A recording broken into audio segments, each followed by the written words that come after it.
what are you talking about? Like, what's like why not be weird? Yeah, absolutely. But meanwhile, there's this society, tribal pressure to stay within the tribe because you don't want to get left out cold. Right. Even if the tribe is hopped up on all the pharmaceutical drugs and obese and diabetic and, afraid of everything. Yeah. You still would rather be within that clan than to be alone. Yeah. So it's a very interesting dance that we live in. So you want to be within the tribe, but you also want to be flexible enough to, be weird and carve your own path. But then you also, you want to maintain that connection. It's a very strange place to live, this modern world.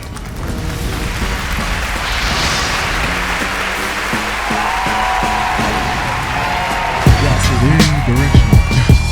That's Directional. It's like, you're out of there. We're good. Can you turn my headphones down just a little bit, please? Turn down the headphones. Testing. Perfect. I always feel like a rapper. Do you? A little bit. Have you ever wanted to be a rapper? Is that like an aspiration for you? Absolutely. Can I write, because I was a rapper, right? Yeah, you're like a legit rapper. But I should write something for you, but we don't tell anybody that I wrote it. And then I just spit it. You're like, hey guys, I've been kind of playing around with this whole rap thing. Do you mind if I just spit some bars? And they're like, sure, Aaron, do whatever you want. I would love, can we spit some bars on this podcast? We should totally. I'm down to spit bars. That. Is it spit bars? Not well, but yeah, I'll follow. Who says that it's not well? Dr. G fancies himself a freestyler. I believe that. Yeah. He's actually pretty good. It's usually very vulgar. Yeah, of course. Everything I've ever communicated with Dr. G, I think would be in that category. So I have an iPad in front of me with notes, or I'll get really bored with you and I'll be on Facebook. Perfect. So it's one of the two. That's right. I'm on Instagram right now. When you message me, you're like, I'm 5 minutes away, and then I see you post something on Instagram. I'm like, wait, are you driving and posting? That's correct. Yeah. No, it was a stoplight. Sure it was. I'm a millennial. Sure it was. No, it really was a stoplight. Yeah, I believe you. I got bored. Yeah, I totally believe you. So welcome to the show, everybody. This is our this is serious. This is Nuncio. Don't clap for that. Don't clap for what's just happened. Yeah. It's totally fine. We also involve Nuncio in here, and now Luke, of course, and the other 17 people that are here as the live studio audience. Can you guys make some noise? Yeah.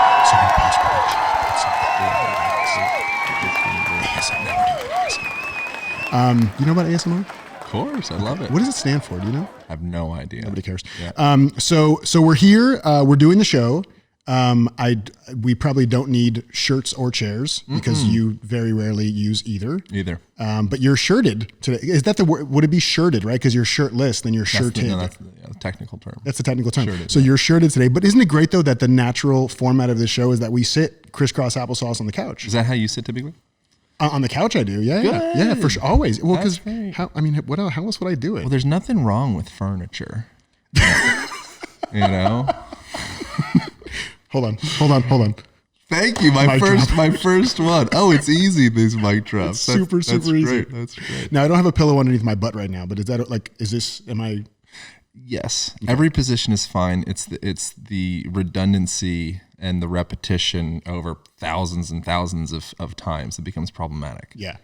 And so sitting in chairs is typically the position that we're in when we're a chair is a position that if you were to load weight through the body, and it won't just be all technical voice the whole time. It needs to be. Now I want 2 hours of fucking technical voice. That's all I want. I want zero personality, zero personal story. So think about, just a reframe of the way that you perceive yourself and your human experience is such that 100% of your life you are cultivating and practicing being inside your own skin. And so if you were to, say, practice skiing down a hill since it's wintertime, and you were like, oh, this run doesn't matter. So I'm just going to do a bunch of bullshit, and I'm going to be on the wrong edge. I'm going to have my, feet, whatever ski terms, I'm doing the wrong stuff. Right. Because this run just doesn't matter. You're going to start to hardwire those positions into the way that you ski when it actually does matter. And so what I suggest in the Align method and the book and all the things, all the stuff, is that we begin to integrate that same level of attention that we would when it matters into the other 16 hours of the day that we perceive it to, like, oh, whatever, I'm just sitting on the couch. So when you're sitting on the couch, there's the opportunity to say, like, what's the orientation of my spine? How's my breath right now? Am I breathing up into my clavicles and shoulders and all that stuff? Am I clenching my wrists and my jaw? How am I using my eyes? If I'm sitting here and I want to be calm and relax, and I want to kind of help put my nervous system into more like rest digest type place, I could take in the whole entire room as opposed to being myopically focused into my cell phone. So when we're focused in, I'll shut up in a second. No, dude, this is like, I love this shit. This is great. So when we're focused in, our eyes, they're continuous with our central nervous system. So you think of your central nervous system as being like, okay, it's your brain and your spine. Your eyes are a continuous system with that. And so when they're continually relaying information into your autonomic nervous system of how you feel and what you're doing. So if you are, say, hunting, and you're out and there's a deer, or maybe you're being hunted and there's a lion, you're gonna focus that vision myopically specifically on that thing. And now you'll have the corollary response in your physiology, and you'll have the norepinephrines and all the things that kind of bring you into attention. Then after the hunt, naturally you'll take in the whole room, and you'll take in the whole savanna, or take in the whole forest, or it may be, and you go into this panoramic vision. So that panoramic vision is what you'll do every time, you look out on the beach, or you're taking a walk, you're looking up into the clouds. Like, what's the state of your nervous system when you're in that panoramic place? It's calm, it's restful, it's digestive, it's healing.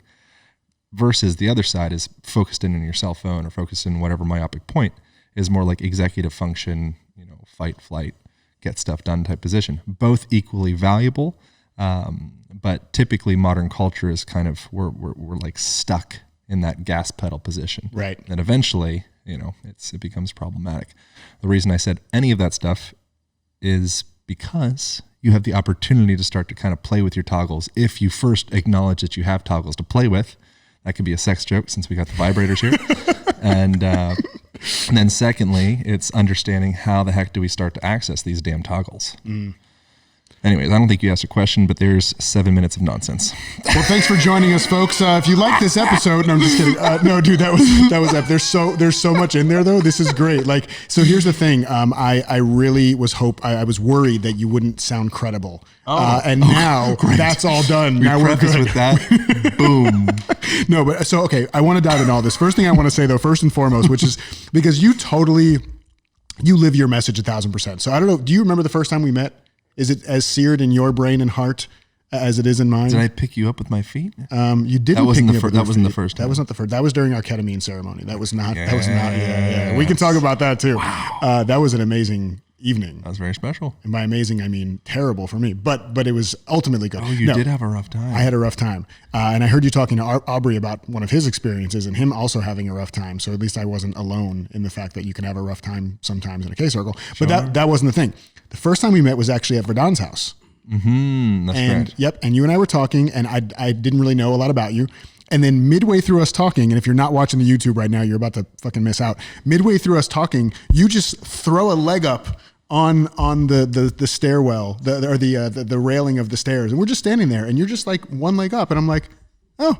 Okay, that's correct. We're doing this. I mean, now it would be weird if you didn't do that. I think it'd be weird if anybody didn't do that. Yeah, is this confrontational to you at all? Stretch out your thighs. Are you okay with this? No, I like it. Good. Yeah. So that was vibrator drop. So that was the first time we met, and I've had a love affair with you ever since, man. You're just such an amazing dude, and every time I hang out with you, I have so much fun, and I'm just so excited that you're here. Fuck yeah, mutual. Here we are.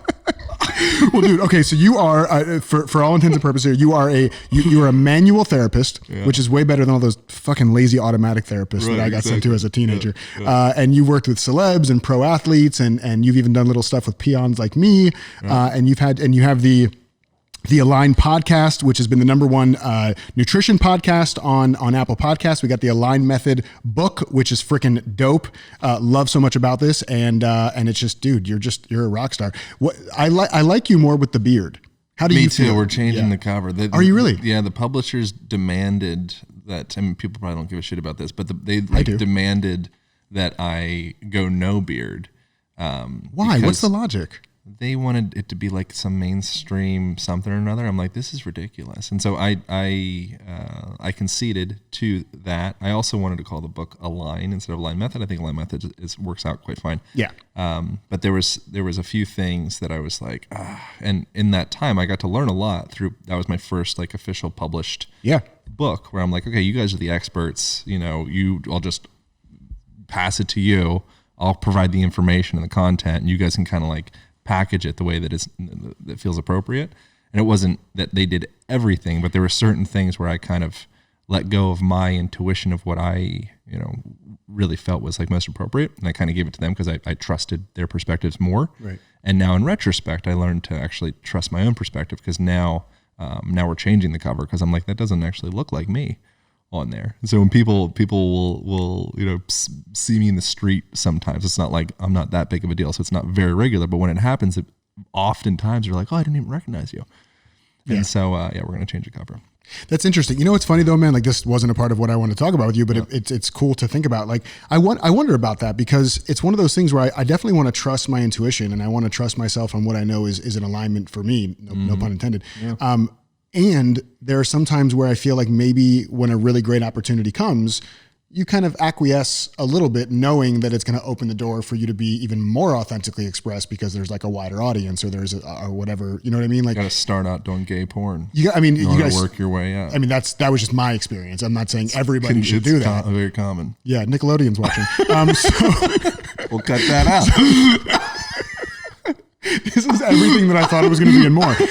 So we play a lot of games here, and usually the games that we play are later on in the show, but we're just going to dive right into a game. Are you cool with the game? I'm with you. Okay. So the name of this game, because you remind me a bit of Arnold Schwarzenegger. Wow. Mainly because you're a white guy with muscles. Yep. I'm a really simple. I spent a weekend at Tony Robbins with his son. Really? With Arnold Schwarzenegger's son? Yeah. Wow. Patrick. How was that? It was fun. It was a great experience. What does he do? He does something. He's like, I think he's Arnold Schwarzenegger's son.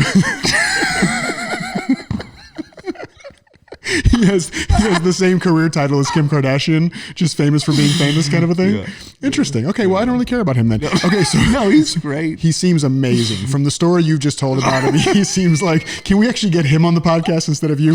So this game, Aaron, is called, and I promise we're going to get into stuff that's even better. But for now, this game is called Arnold Schwarzenegger or Eccentric Dude I Met on Venice Beach.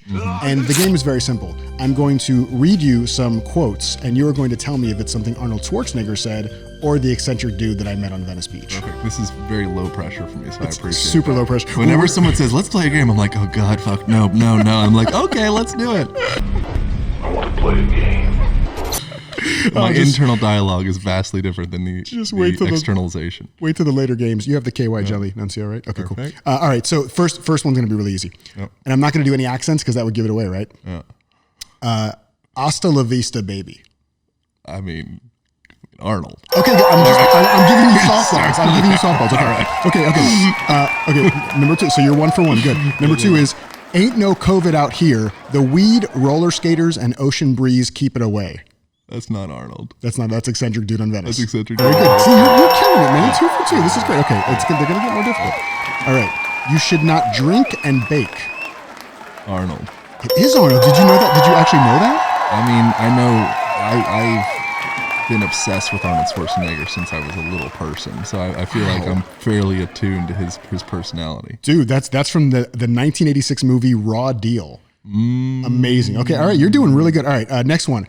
I make my own kombucha, but with a special ingredient. I'll give you a hint. It's LSD. I don't think that's Arnold. You're right. That is not Arnold. That is eccentric dude on Venice Beach. You are crushing this game. All right. We got 2 more. You're 4 for 4. You could totally lose still. It's a lot of pressure. Anxiety right now. Good. That's what I want. This show is all about. I can feel it in my chest. This show is all about. I don't really like it. Yeah, well, good. Well, you know what? Sit with it. You're going to sit with it, Aaron, because that's what we do here. We sit with our emotions. We don't fight them. Yeah. Okay. Next. Do you want to hold my pet albino python? His name is Walter. Arnold or eccentric dude? Wow. That could go either way. Mm-hmm. That's a coin flip. Yep. Arnold could completely have said that. It's not a super long show. I'm just going to say no. It's not Arnold. Okay, It's not so Arnold. it's eccentric dude. It's eccentric. Very good. Well done. Okay, you're 5 for 5. Last one, and I want you to really listen. This is a slightly longer quote. Yep. Okay, so I'll be just faster with my response. pay attention. No, you're fine. We have editing. Okay. Yeah. The greatest feeling you can get in the gym. I already know Arnold. Wait, let me read it. Let me read it. Hold on. Coming. But it's like too coming. good. It's like coming. Every time I get to come all day long, I'm coming. Arnold, done. 100%. 6 for 6. Next fucking question. Dude, that was the last one. Thank you. And you actually have gotten a higher score on that game than anybody else. This is the first time you've ever played the game. I mean, but but still, it doesn't negate the fact that you are the highest scorer of anybody on here. Wow, I am super impressed. So yes, for those of you who don't know, I'm just going to finish the quote. He says, let's say you train your biceps, blood is rushing into your muscles, and that's what we call the pump. Your muscles get a really tight feeling like your skin is going to explode any minute, and it's really tight, and it's like someone is blowing air into your muscle, and it just blows up, and it feels different. It feels fantastic. It's as satisfying to me as coming is, as in having sex with a woman and coming. So you can believe how much I'm in heaven. I'm like getting the feeling of coming in the gym. I'm getting the feeling of coming at home. I'm getting the feeling of coming backstage when I pump up, when I pose out in front of 5,000 people, I get the same feeling. So I'm coming day and night. Bam. Wow. Arnold Schwarzenegger, 1977 docudrama Pumping Iron, which I know you've watched a ton of times. Probably 16 times. 16. Yeah. Not 15, not 20. 16. If I were to actually guess, probably. No, really, if I actually, probably 12. Not that it matters. Well, I mean, now you're alive. I used to really be into it. Bodybuilding and shit. So that's really my not so clever segue to talk about your kind of journey. So I know early on, and you had very specific reasons for doing this, but early on you got into weightlifting and bodybuilding. Yeah. Tell me about that. How did that come about? How did you take an interest in that, and kind of what was the allure for you of doing that? I think it's pretty standard for a young kid just to want to look jacked, superficially be able to show people that they're good enough and big enough and strong enough and all of those things. Some people, I think, perhaps grow up in an environment that they valued other aspects of themselves that they didn't feel like they needed to superficially pose in any way.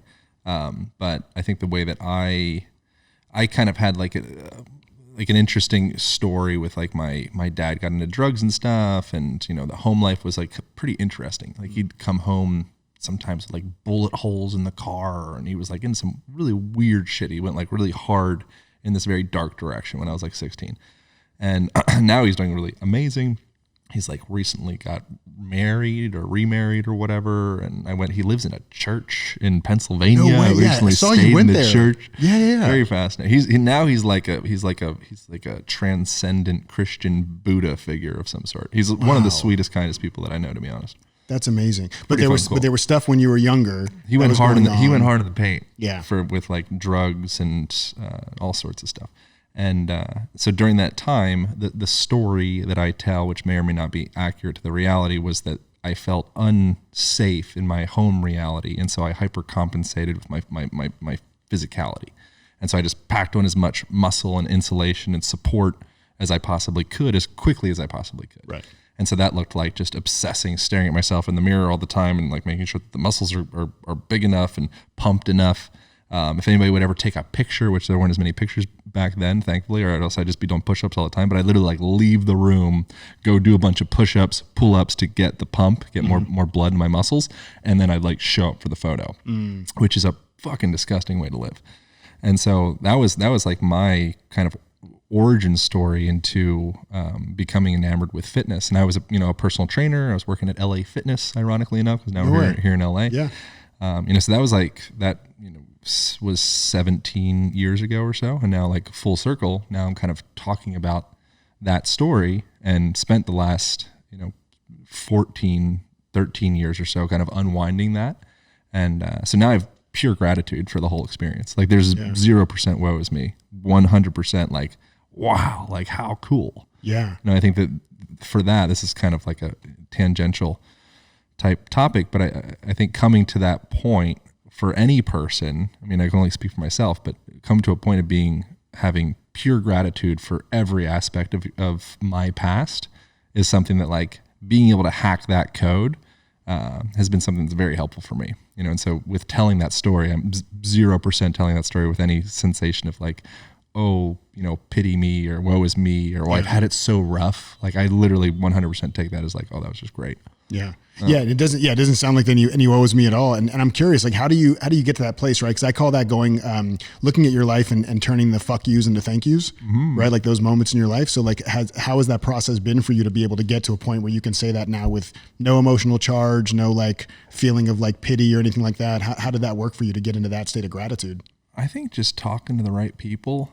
I think ultimately, it's a weird thing to take any, not that you're suggesting that I would with that question, but taking any responsibility for the way that I think or who I am or who I think I am or the way that I vote or the way that my sexual orientation or like anything, my thoughts. I really feel like I'm just, like a node that's being tossed through this algorithm. Mm-hmm. And so everything that I'm doing, I'm as like radically responsible as I feel like I can be, whatever I is. Right. While also acknowledging that I don't really believe that I have chosen my thoughts. Mm. And so the journey that I've taken to come to a point of gratitude for past has been, I think, just the algorithm happened to have placed me in front of people who have been insightful enough to kind of unwind some of those knots in my past. So I would attribute most of it to, like I had a great conversation on my podcast with a guy called Dr. DeMartini. Mm-hmm. Yep. So he's lovely. We've done two, maybe 3 episodes. He's the one he's always in the suit and tie. Yeah. He's kind of dorky. Isn't he like a borderline bowl cut? Oh yeah. Because you had a bowl cut growing up, right? For a little while. Yeah, nice. And so you kind of dig. Maybe you guys kind of connect on that level. Yeah, we connected. Yeah. Sorry. So you had DeMartini on twice, and what were you guys? DeMartini, Bruce Lipton's another great example. Joe Dispenza is a great example. Having the opportunity to connect with people. And not just buddies, getting, rolling blunts and getting high and hanging out and, having friends that are insightful. Yeah. I think that's just spending time in those people. We're always, attuning to each other. And so I think paying special attention, Jim Rohn quote, you become the product of the 5 people you spend the most time with. Yep. And then that can get kind of funny as well, because then you can continually be on this, like, trying to find better type place as well, which if you're continually in that, inherently your operating system is such that you'll be lonely. Yeah.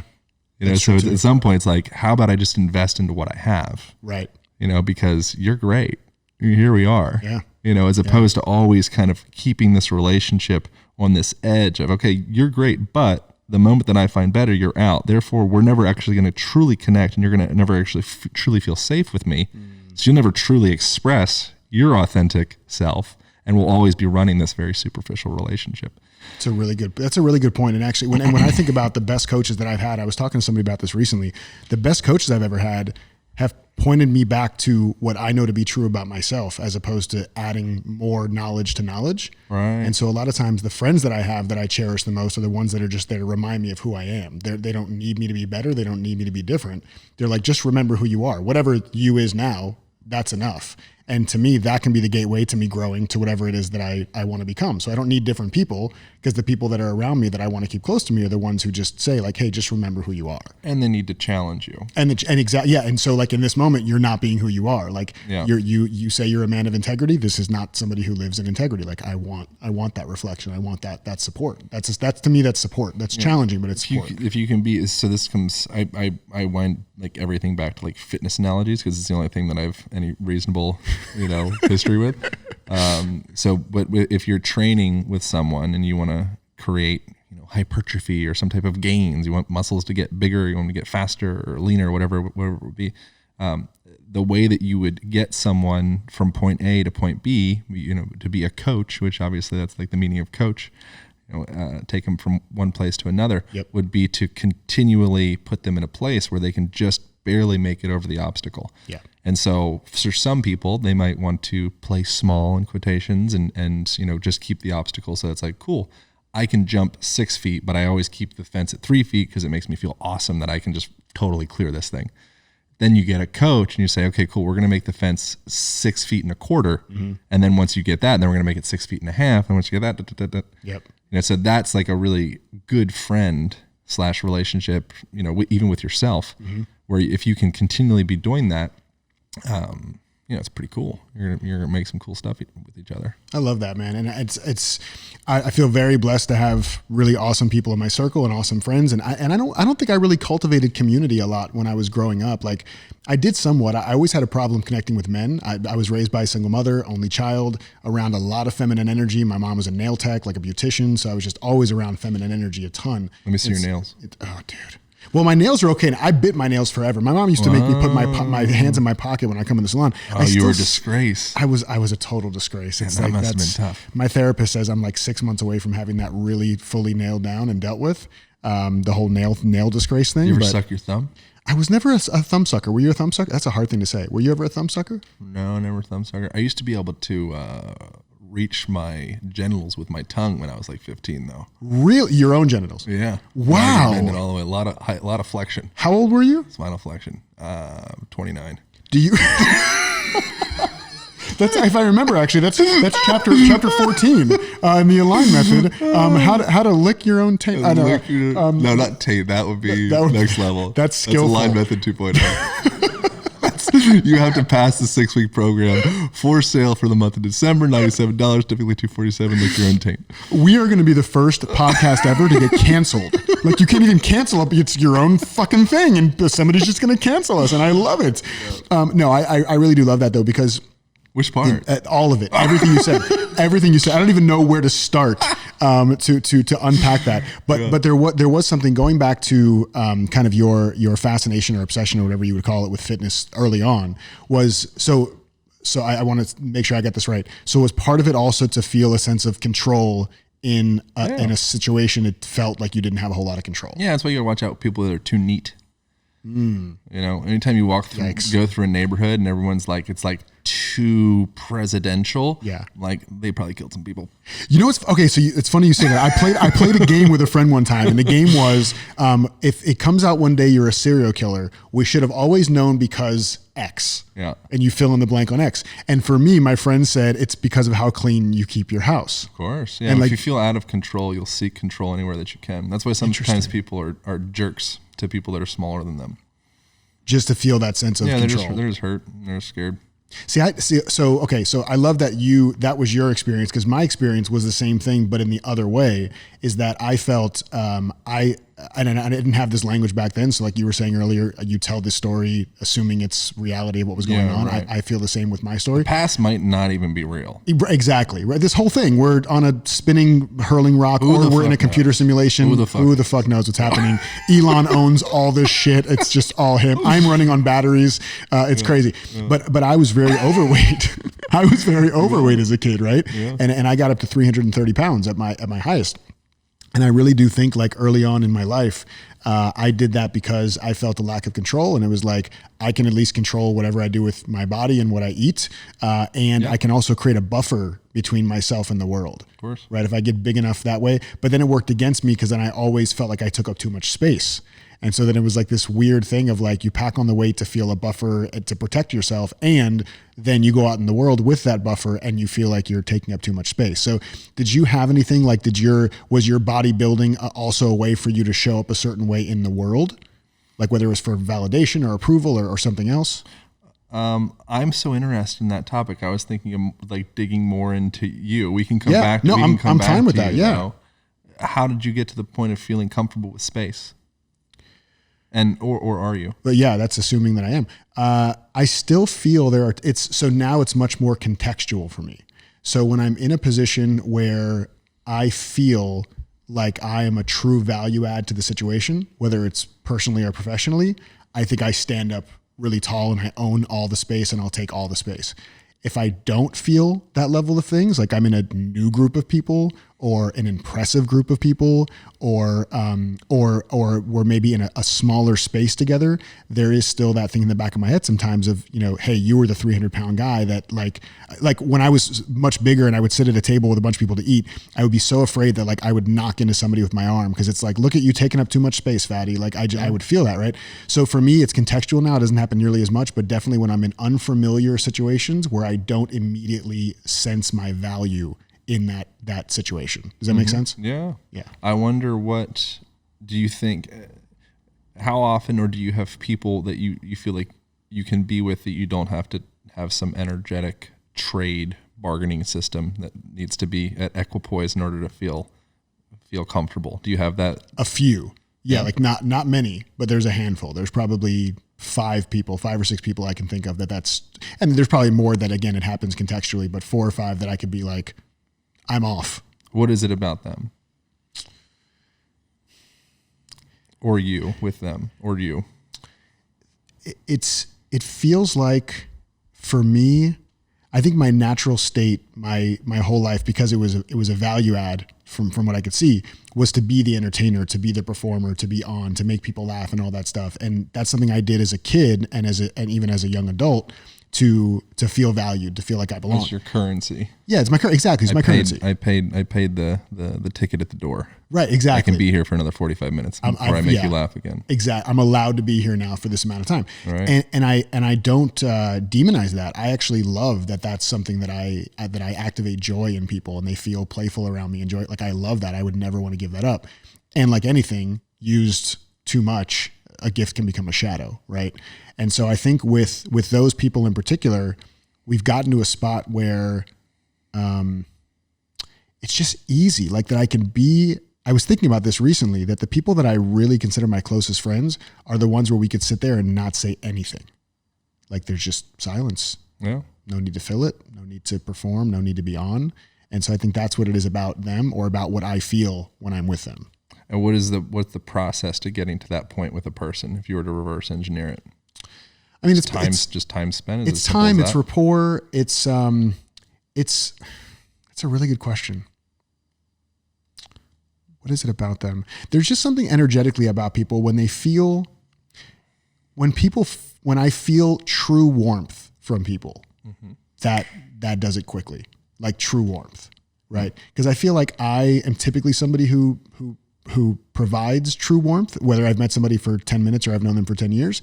And so I think when I see that in somebody else, because I feel like it's rare, when I get that from somebody else, I'm immediately like, oh. And so like, that was my experience with you. Like, I just felt warmth with you as soon as I saw you. And you would be the kind of person that in my past I would never really be friends with, not because I had a judgment of you, but because I would feel like, well, they're a bro, I have nothing to offer, that kind of person. Yeah. But that's where it shows warmth is such a big part of this. Because it's a baseball cap? It's the baseball cap. You're such a fucking bro. God, fucking alphas and their baseball caps. I wonder what, is it okay that I'm doing this? Dude, I'm not a therapist, so it's well, not, you I'm not should be. The Align Method 2.0 comes with 3 therapy sessions with Aaron. So I'm under the illusion that I'm responsible for the way that I feel around any person. Sure. And there's certain people that may catalyze certain sensations within myself, and then I may attribute that sensation with them, but in fact it was me the whole entire time. Yep.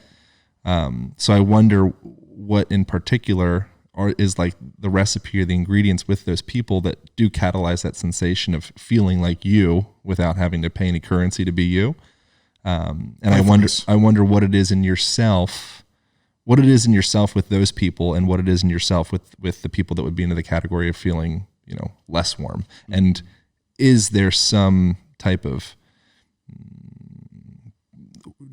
roadmap on how to perhaps alchemize the ingredients of that perceived cold person into, from your perspective, something that's like, oh, this feels fine. Like, I'm okay with this. Yeah. You know what I mean? You don't need to answer anything. No. It's a great question. And I just keep thinking about like the people who are closest to me in my life now. And one of the things I realized too, is that it's not just time, it's quality time. It's like one-on-one time, right? So like, there are people that I'll be in a big group with, and I'm like, yeah, that person's really cool. And for some reason it's harder for me to connect with them, even one-on-one in a big group. But if I break off with that person and I get to spend 5 or 10 or 15 minutes with them, I will feel like we've spent 17 times that amount of time together because it was that quality time. So maybe that's what it is for me. It's being able to spend quality time with people. I find it helpful to look at everyone as being kind of like adults, kids wearing adult costumes, which isn't an idea that I made up. But when I perceive humanity from that lens, Trump or Putin or you or I or whatever, or your wife, if she or someone is like throwing some fit, you're like, wow, you're just mean. Yeah. As opposed to being just taking it face value, like, wow, that person is just a jerk. Yeah. And just talking about like, done, jerk, cold asshole. Yep. If your 4-year-old son or daughter was just a cold jerk in that moment, because they've only had that 4 year of linear time frame that you're able to wind back and literally like remember back into each month and week and day and like, oh, I remember that time that you had that thing with your sister and then your mom came in and that kind of, I could see the moment and I see why you're angry right now. You're not actually angry. You're actually typically scared or hurt or, defensive or something of the sort. And then you can have so much compassion and warmth for that 4-year-old. But then when it's a 40-year-old, I think it's like, because the linear timeline is more spread out and you don't have the history with the person. Yeah. We just stop at, oh, that person's a cold jerk. Yeah. And then it's like, and then that influences me. And then I kind of walk away and I'm just kind of like, oh. Yeah. But I think if I am able to have that lens of like, just seeing, everybody is just like a bunch of little kids, I find it hard not to find warmth.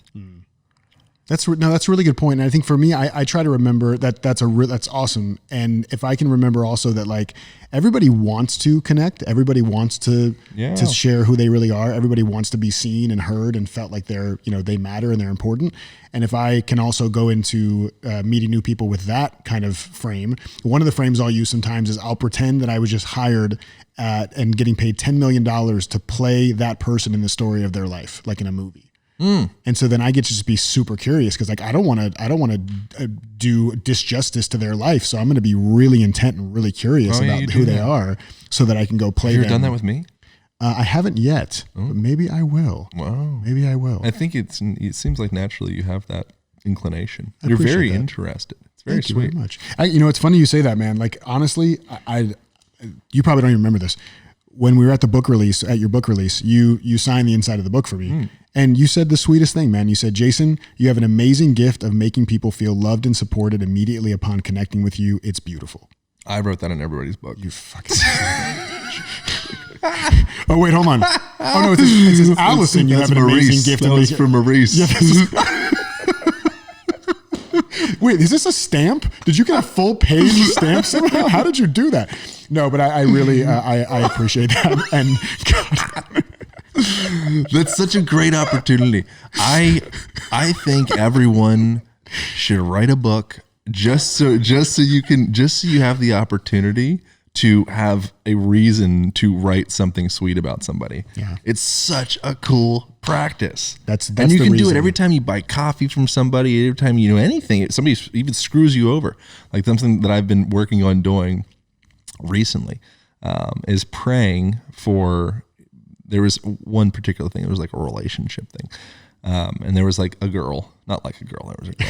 And there was, like she plays it wasn't like a Thai girl. It wasn't a lady boy. Got it. Yeah. But anyway, so they were seeing a person and it like made me uncomfortable. Mm-hmm. And so I alchemized that into praying for, the health and the happiness and all that stuff of the guy and of the girl, and just totally changing my mindset, like actively going into that place of like, oh, like I'm gonna do the opposite of what I would typically revert to, is just be like, oh, screw my life and F them and all that stuff. Yeah.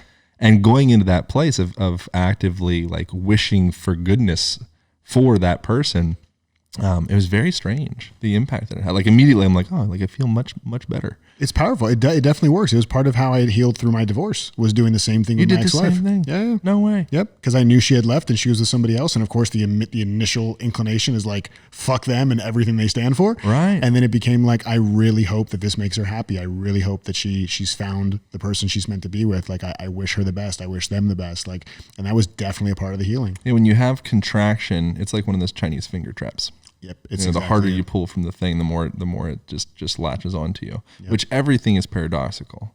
And there's a Paul Arden book, Whatever You Think the Opposite, which you can essentially just, read the title and you're like, cool, got it. Yep. But then if I think the opposite and then I still want to follow the book, then I have to think the opposite of my opposite, and then I get in a fucking loop. It can get confusing. Yeah. But I'm at a point with like politics and relationships and nutrition and movement and like everything where I'm like, if I haven't been surprised from this specific topic yet, I'm probably off, and I'll probably get closer to it, and I'll be surprised within like the next 3 months of paying attention. Yeah.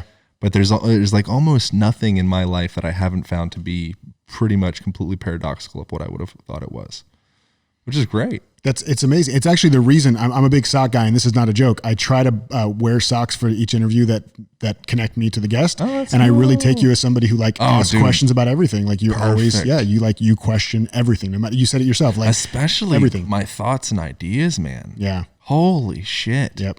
Like your phone is paying such close attention to wanting to feed you what you want to hear. Yeah. And you're buried in that thing for 9 hours a day. Yep. Whether it's your computer screen or like Google's got you. Oh yeah. And it just wants to, it's like the ultimate yes man. It just wants your attention. It does not give a shit what it feeds you. If you're attentive to it, it'll keep on giving it to you. Yep. And then you're so deeply involved in that relationship with that thing. It's for most people, it's like their most intimate relationship. Your phone knows you better than most any other person in your life. It's true. Unless you have like some, pretty deeply empathetic people in your life that you're, even if you're not authentic, a really deeply empathetic person can see through that. Pick up, yeah. It's once again, it's like being with the 4-year-old kid. You can, no matter what front they're putting on, you're typically able to see the different layers and like the meanings of that. Yeah.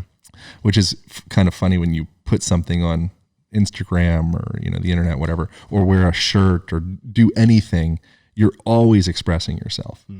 So if you think you're not expressing yourself, you're wrong. You're just expressing a fear of expression. And behind that, there's a whole book of stories. Yeah. Life is strange. That's a mic drop. It's a total. My Life is Strange. That actually should be the second book for you. Forget Align Method 2.0. Life is Strange. No, I've got a name for the next book. Can you share it? I don't think it's nobody's listening. I don't think it would be sensible. Nobody's listening. It's not wise. Nobody's hearing it. It's not wise to share. It's just my mother, my Jewish mother, sitting home listening. All right, fine. No, it's fine. If we don't have enough trust between us for you to share that, that's okay. Just the boys. Just the. Yeah. I don't even know where to go from here. No. Okay. I can take my pants off. You could take it. Well, again, I keep telling you, that's the second half of the show. All right. And you're going to put on assless chaps though, right? You're not just going to go pantsless. Oh, whatever. I mean, this is a classy show. Yeah, whatever. I'm open.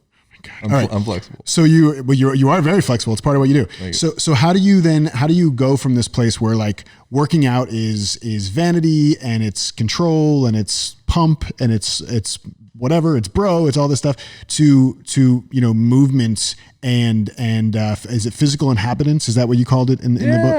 I want to hear more about that. But like, how do you make that shift from working out as vanity to movement and physical inhabitants as optimal life?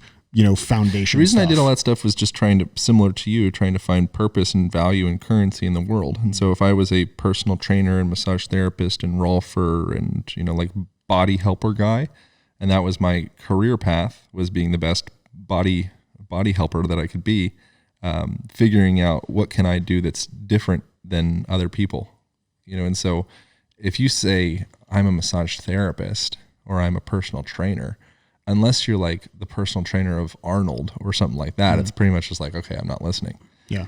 And so figuring out what is the specific niche that I could be inhabiting that from what I perceived, nobody else was. Mm-hmm. And what that was for me was the way that you inhabit yourself in daily life. And the reason for that, I think first was just paying attention to myself. But then also the big thing was in reflection with working with clients and seeing that they'd have shoulder stuff and back stuff and, all the things. And then we would get through them. It was great, hoorah, very exciting. And then they'd come back in 2-3 weeks and they'd have the exact same issue. And so I was figuring out like what the heck are you doing for this to come back? And it's like, okay, well, how do you eat your breakfast? How do you sit in your car? How do you work at your office? How do you what are your respiratory patterns throughout the day? Like, have you ever learned how to breathe? If you were just a little kid or like a monkey, you probably never would have had to have learned how to breathe. But you need to, the literate of the 21st century will not be those that, it's an Alvin Toffler quote, we might have to look it up, but it won't be those who can't read. It will be those who can't learn, unlearn, and relearn. So that's kind of paraphrasing Alvin Toffler quote. But, so when you come out as a baby, you're pretty cool. Like, you're pretty, Yeah. Life isn't strange yet. You don't have a lot of story. Yeah. You're just like, whatever you feel, like your cells are just moving you. Yeah. It's great. It's beautiful. And then at some point you learn that if I just all of a sudden stick my leg up on the side of a table when we're having a conversation, that's socially unacceptable. Meanwhile, at a cellular level, I'm opening up the muscles around my pelvic floor, and I'm lengthening my adductors, and I'm moving lymphatic fluid, and I'm circulating blood, and my body's like, yes, finally this asshole's lifting his leg up 3 feet. Yeah. Been waiting for this for the last 30 years for him to lift his fucking leg up while he's standing in place all day long. Yep. But the social story is like, oh, that's weird. Yeah. Which the literal translation of weird is an old English word. It means fate, and the meaning would be to be in control of one's fate. If someone's weird, Ooh. It's like, I'm taking control of my fate. Interesting. So weird's actually like high compliment. If you call me weird, I'm like, cool, great. Yeah. How could you, in this world, when statistically speaking, depression's the number one leading cause of disability worldwide, anti-anxiety medications going through the roof, and depression medications going through the roof, and, adolescents hurting themselves, and, there's so, and adults and, everybody. If you don't want to go against the grain of the statistical trend, what are you talking about? Why not be weird? Yeah, absolutely. But meanwhile, there's this society, tribal pressure to stay within the tribe because you don't want to get left out cold. Right. Even if the tribe is hopped up on all the pharmaceutical drugs and obese and diabetic and, afraid of everything. Yeah. You still would rather be within that clan than to be alone. Yeah. So it's a very interesting dance that we live in. So you want to be within the tribe, but you also want to be flexible enough to, be weird and carve your own path. But then you also, you want to maintain that connection. It's a very strange place to live, this modern world. It is. Yeah. So how do we shift that? How do we allow people how do we give people permission to be weird without giving them permission to be weird? Like, they don't need permission, but like, what do we? I think we're doing it. I think this is it. Yeah. Just be, yeah. Literally if this you're podcast. Feeling, yeah. Seriously. Yeah. And the way that you are, if you're the first person to, everyone has a front. As soon as someone removes their front temporarily, it opens up the space for someone else to drop their front temporarily. Yeah. It's like a dance. When someone's you're at a wedding, and it's like, okay, I think it might be time to dance. The DJ came on, and it's like, okay, cool. Like, one person, they go out and they start kind of doing some shit. It's a little weird, but they had just enough tequilas to make it happen, and then the next person kind of comes out. They're like, okay, this is a little awkward, but fuck it, let's go. Yeah. And then we have momentum, and it's a better world to live in. And you didn't even need to get shit-faced in order to dance. Right. But the first one, they might have needed if they weren't experienced at being themselves, they might needed to have sacrificed their livers for the night for the sake of the tribe to get moving. Right. And then the reason we do that even is, going back to what you were saying earlier, is that we think the person who goes out on the dance floor is who we are. And so if somebody thinks that person is weird, then that means something's wrong with us. Yeah. But the reason we drink or take drugs or even meditate is to try to get separation between who we are and who we think we are, or who we are and what our thoughts are. And so it's like, if we didn't identify with our thoughts, then we get out on the floor and we dance because there's nothing at risk. What is it at risk? I don't even exist. Yeah, and you do, and it matters. Yeah. So it's like, so there's, you could go it's a both and into like everything is, yeah. So you could go into the nihilistic end and say, nothing matters. I'm not even here. There is no past. There is no future.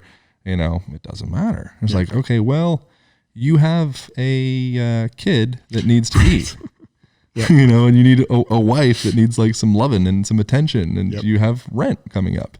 Yep. It fucking matters. Yeah. Yeah. Yep. Yeah, it's not an excuse to be reckless and like just throw away all your responsibilities because you don't exist, right? But you can also play the game beautifully and not feel consumed by the game as though you are the piece. Right. And that's like the high Jedi shit is getting to the point where it's like, oh, I'm a master of the game. Like I can play me some Monopoly. Yeah. And I haven't bought the idea that I am the shoe. And if all of a sudden we lose our hotel, because I'm not the shoe, I'm not the game, I'm not excessively attached to it. So now I'm not hucking myself out of a building, like a stock market crash. Right, right. It's because I am these digital numbers. I had all these zeros attached to my Mint account. Now all of a sudden I woke up one day and it's negative that. Oh, I am that. Time to check out. Yeah. So it's like if you're a culturally perceived winner, then it seems convenient to say that you are the shoe, but if it's a very vulnerable place to be at, because it's at some point those numbers will go away. Right, everything's going to disintegrate. Everything's going to abandon you at some point. Your body, your thoughts. But that's not to say don't play the game, and that's not to say like don't study the game deeply. Yep. And don't be like the absolute best player that you possibly can be, but ideally you're doing that out of the joy of the game and not the, obsession, because that's where you derive your value. Yeah. Yeah. And I think that's podcast is deep. It's fucking, we're really Holy deep. Shit. We didn't mean, Nancio, guys, we didn't mean to do that. Good God. Luke, can you put a filter on this episode to make it less deep? Is there like a post-production let's lighten filter? it up a little bit. No, dude, this is amazing. I love these conversations. No, but seriously though, like if you think about that, it can be really fun to think about like that you're controlling an avatar in a game. Because if you look at like a little kid, right? Or not even a little kid, like adults who play video games, they're controlling an avatar on the screen. Let's say they're playing, I don't know, I don't play video games, but like a war game, like some kind of shooting game. I sound like a dad. But anyways, like they're playing some kind of shooting game. If they like come around the corner and they could just get their head blasted off, like for a split second, they twitch because it's like, I got killed. And it takes them less than half a second to remember that's not me. And I can regenerate. And now I know what's around the corner. I used to play so much Grand Theft Auto growing up that one time I was probably 16, I guess. And I had like my learner's permit or something. I was driving to ice hockey practice and I saw a motorcycle coming at me and I almost hit that motherfucker because I wanted to get the motorcycle. I'm like, screw this Nissan Prism bullshit. Like I want the Ducati. And I was like, nope, hockey practice. But that's what happens when we forget that we're not the avatar. Dude, I was deep in the game. Dude, you were really deep. You think Google had your number? Fucking GTA was like, they were sitting around in a room saying, this Aaron guy, I went hard. He's going to kill the motherfucker. I can tell right now from his game playing experience, he's going to kill the motherfucker. I went hard in the paint on that. You went hard. You went ham. Yeah. You went really I was also ham. doing a lot of drugs at that point. Drinking a lot of Robitussin. So it could have been Grand Theft Auto, or it could have been all of the drugs. One of the two. It was a combination. Oh my God, dude. I fucking love this. So I'm serious. Let me clear my throat here. Okay. So back to some of the body stuff, right? I've started to think about you as I mean this in the most complimentary way possible. Do you ever see those fidget spinners that were really popular for a while? You ever see these? Mm-hmm. You do? Okay. Yeah. You're a human fidget spinner. Mm-hmm. Okay. And the way I mean that is that people spin those things because like they're agitated and they need something to like whatever. I feel like if you ever get that way, you just like shift your body or change positions or stretch something or move something. And it's like, but you do that in the midst of your day. So you don't have like a 30-minute period where you're experiencing movement or practicing movement. You're doing it all throughout the day. When you have your desk, your office set up where you're sitting on the ground outside, I'm guessing while you're doing your work, every few minutes, you're probably shifting your body position. And I doing get up like a lot. that. I don't like to like work a lot. So I'll get up with regularity. So the longest like stint of things that thankfully I've gotten to a point of outsourcing most of the things that I don't really want to do, which I think that's a really nice thing to do in one's life as well. Totally. Figuring that out. How can you focus your time and energy into things that are actually meaningful for you? Because there's probably people out there that can do the parts that you don't really like to do much better than you would anyway. Yeah. And because not only are they experts at doing that thing, but they're also engaged with it. Like they probably perhaps even enjoy it. That's why they chose that as a career path. Right. So finding those people to be on your team, I think is very helpful. It's huge. But with work stuff, computering or whatever, I'll like go outside. I'll put like a yoga mat down. I'll put the computer in a shady place. So I'm getting sun exposure, which is it's literally a form of exercise for your physiology. Wait, what is that? What do you mean? Well, when you are out in the sun, for one thing, your eyes, back to the eye conversation, they're interpreting that information, there's various different rays of light, the UV rays, the various different frequencies. Each one of those frequencies, it's like a conversation with your physiology. So you literally create serotonin and dopamine and the various different neurochemicals just through receiving that information from those photons of light that are passing through your eyes and passing through your skin. And then you get in like a thermoregulation conversation where your body needs to be able to adapt to heat, needs to be able to adapt to cold. When you get more tan, like that's your body literally, it's saying, okay, we need to upregulate some of these cells so that this person is going to be more robust next time they go out into the sun. What if that's not a workout? What the heck is a workout? Yeah. Holy crap. Yeah. That's really interesting. I didn't realize that was even considered. That it actually makes me think of, there was a study. I've actually heard you talk about the study. This Ellen Langer study with the housekeepers. Yeah, I've had her on my podcast. Have you really? Dude, so a Harvard psychologist and did this thing where I guess what was the overall thing with the housekeepers? Like they said they don't exercise, and then when they were told that what told they half, do, half the group, they told that, oh man, like did you realize you're doing fitness all the time? When you're vacuuming, you're walking up these steps, you're leaning over, picking up trash. Like this is like you're burning 3,000 calories a day. Like you're like an athlete. Yeah. And then the other group, they don't tell anything. And then what they found was the group that they actually offered up that information, which just became kind of like this placebo that changed their perception of their work. All of a sudden they started burning more fat and burning more calories. And, they're more like optimistic as they're doing it. And that their whole experience shifts just through making this subtle little supplement idea of like what I do matters essentially. Yeah. So the power of the mind on your physiology, on your biology, there's a direct connection. Yeah, 1,000,000%. I mean, how can there has not to be? Yeah. Well, and then she did another study. Do you know about the one she did with the 70-year-old men? Yeah. So she took these 70-year-old men. Their fingers got longer, the whole thing. They were like, they were in their 70s. She put them in like a house or something where they recreated what it would have been like to be alive for them in 1959. Yeah. And so they told them to act as if they were actually living back in 1959.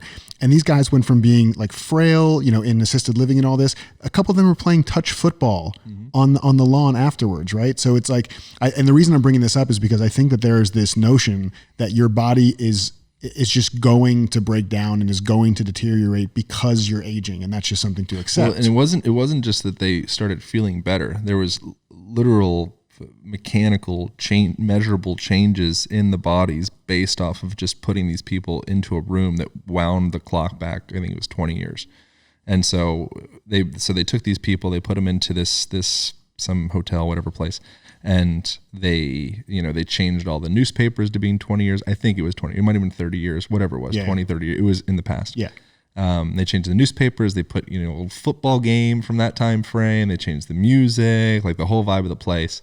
And then they told them just like cool. It's 1949 or whatever year it was. Yeah.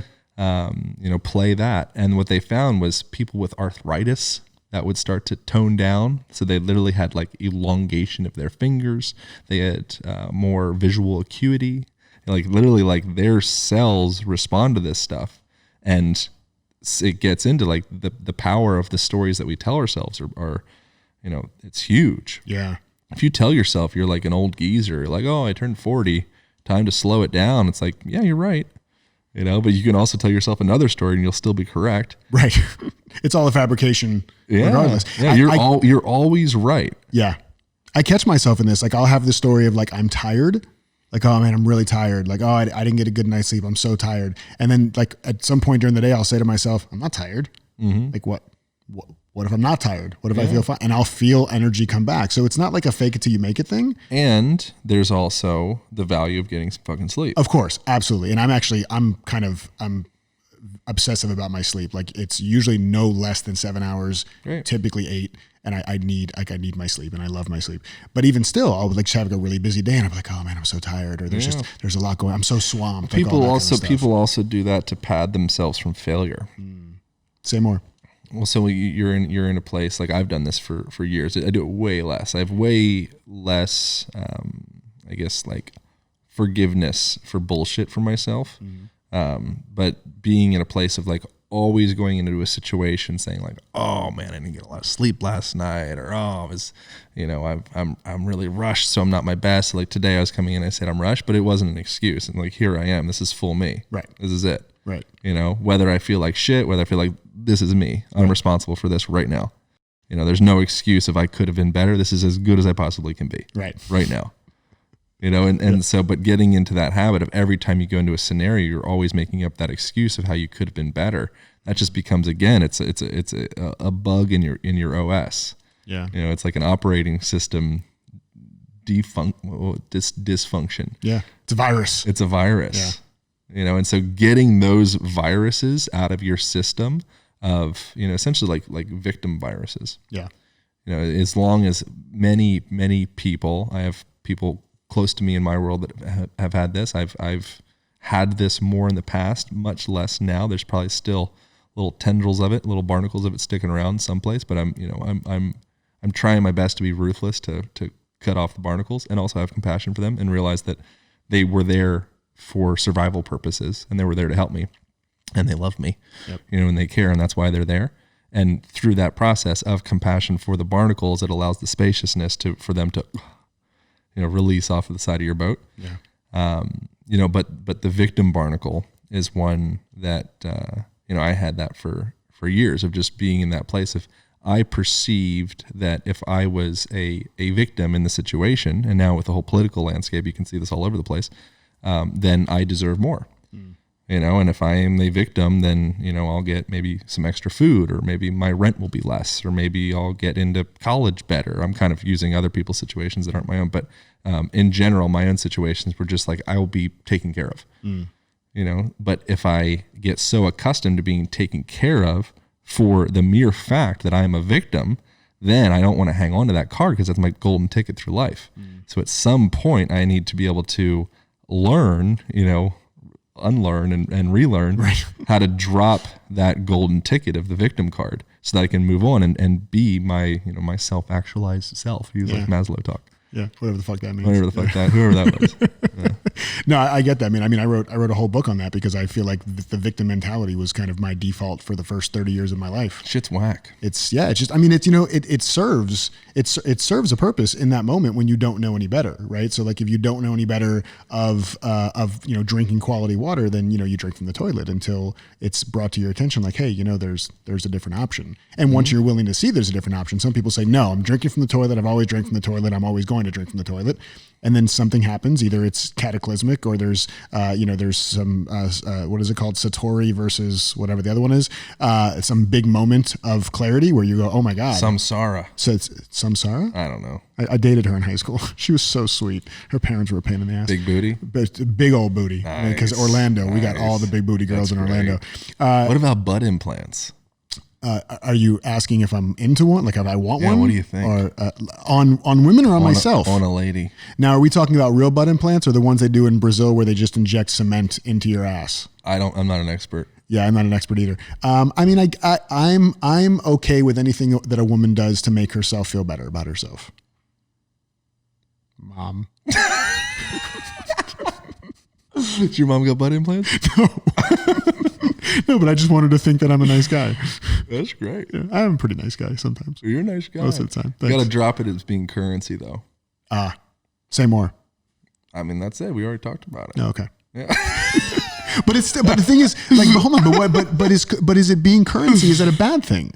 It's one thing if it's you think it's your only currency. How you use it. Yeah. Yeah. Are you or I or anybody doing it because if I don't pay the cover at the door, I won't get in, and I don't deserve to be here if I don't pay that currency. Right. Or is it just this currency that I can, there's no zero sum about it. I can give it freely and it feels good and it brightens up the world, but there's no expectation. Right. There's no test. There's no test to be passed. Yeah. So the renunciation of the expectation, that's like the foundation. Damn, son. There goes your freestyle. Bars. The renunciation of the foundation. Shit. That's pretty good, man. Whoa. Damn, you got bars. Aaron Alexander's got bars. Bars. You have to. It's like all the Z's at the end. No, that's your shit. Fuck you. I don't. Anyways, but the amalgamation of the foundation of the segregation of the integration. Yeah. Is yeah. You gotta drop that.